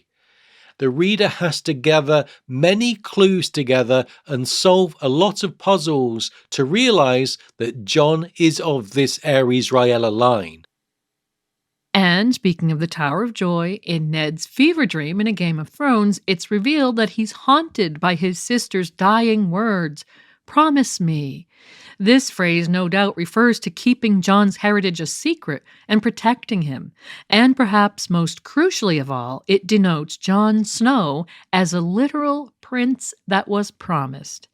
And all of this is wrapped up in layers of mystery and plot twists. Make no mistake, the ostensible bastard's secret heritage and status as Targaryen royalty is a central aspect to this saga, likely inspired by Arthuriana. But what is the greater meaning? What's so special about Jon's true background? Well, we've mentioned the Aerys Riella line so many times and fitting prophecy. Then there's the fact he might be the rightful Targaryen heir, which would have a huge impact on Daenerys' plans. But perhaps there is something deeper going on. Yeah, we've mentioned that Jon might be the very first character to unite magical ice and fire bloodlines. The way that George has built Westeros, he's gone to a lot of effort to keep those bloodlines apart and having Jon be the first person with Stark and Targaryen blood plausible. In King's Landing, he's designed the Targaryens as incestuous, keeping the bloodlines pure to better control the dragons, he's quoted as saying, always marrying sister to brother where possible. Then, what we know about Stark history points to a similar pattern in the North, where the Starks have married cousins or other relations for generations. Additionally, during the Dance of the Dragons, there was a marriage pact agreed between Lord Cregan Stark and Prince Jacaerys Valerian that never came to pass, but was known as the Pact of Ice and Fire, a near confirmation that ice and fire refers to a Stark Targaryen union. So there's good reason to believe George was purposefully keeping these two bloodlines separate for a reason, until Jon Snow is secretly born of a Stark Targaryen union. As we said, if Starks have a drop of others' blood and Targaryens a drop of dragon's blood, it gives a whole new layer of depth to the ice and fire theme embodied by Jon Snow. But perhaps the uniting of those magical bloodlines isn't a positive thing.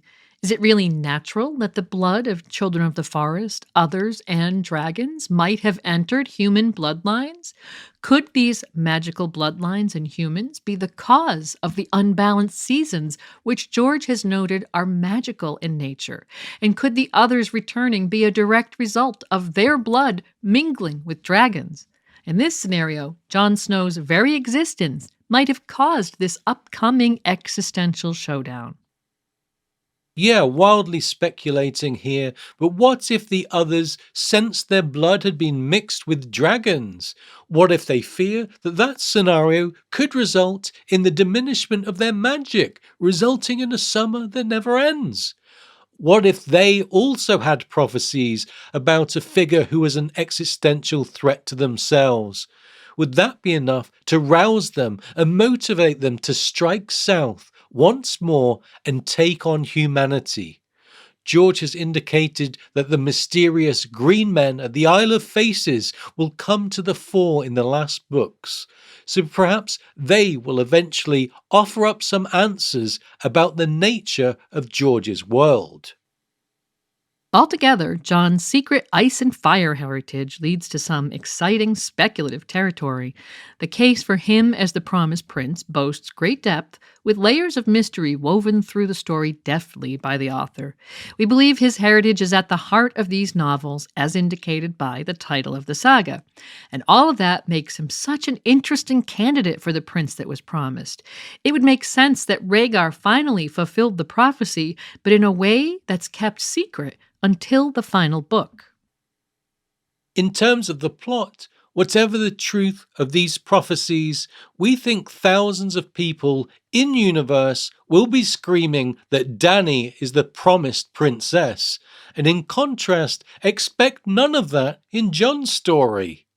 If Jon turns out to be the promised prince, there will be little fanfare. Maybe Melisandre will be the one to piece the clues together, realizing why she saw snow in her flames. But as for Jon himself, we doubt he would be moved by prophecy. When Aemon encourages him to read about Azor Ahai in the Jade Compendium, Jon seems uninterested. He doesn't seem like the type of character to give two figs if he's a prophesied figure. And if the promised prince is Jon, the prophecies would all be tied in with his heritage reveal. Again, having been used to life as a bastard, we don't expect him to start acting regally all of a sudden.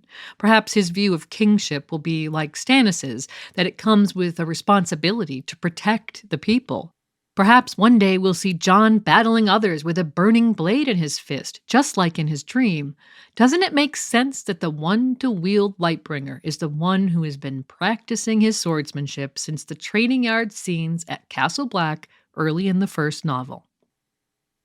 Altogether, the discussion about who the prophesied promised prince is boils down to one issue.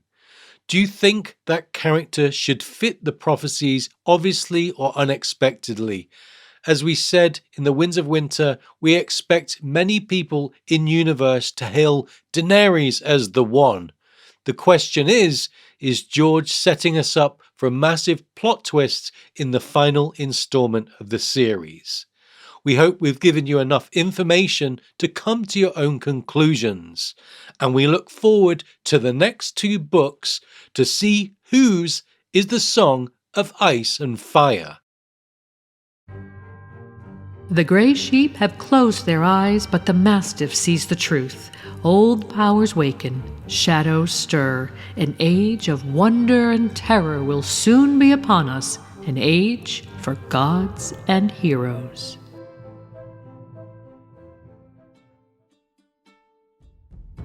Thanks so much for joining us today. As usual, we'll end the episode by giving credit where credit is due. Thanks to George R.R. Martin for including prophecies in his work, and to Kevin MacLeod for allowing us to use his music in our production. And now it's time to thank our patrons from the Castle Steel level. If you enjoy the podcast, consider being a patron and you could be hearing your name here too.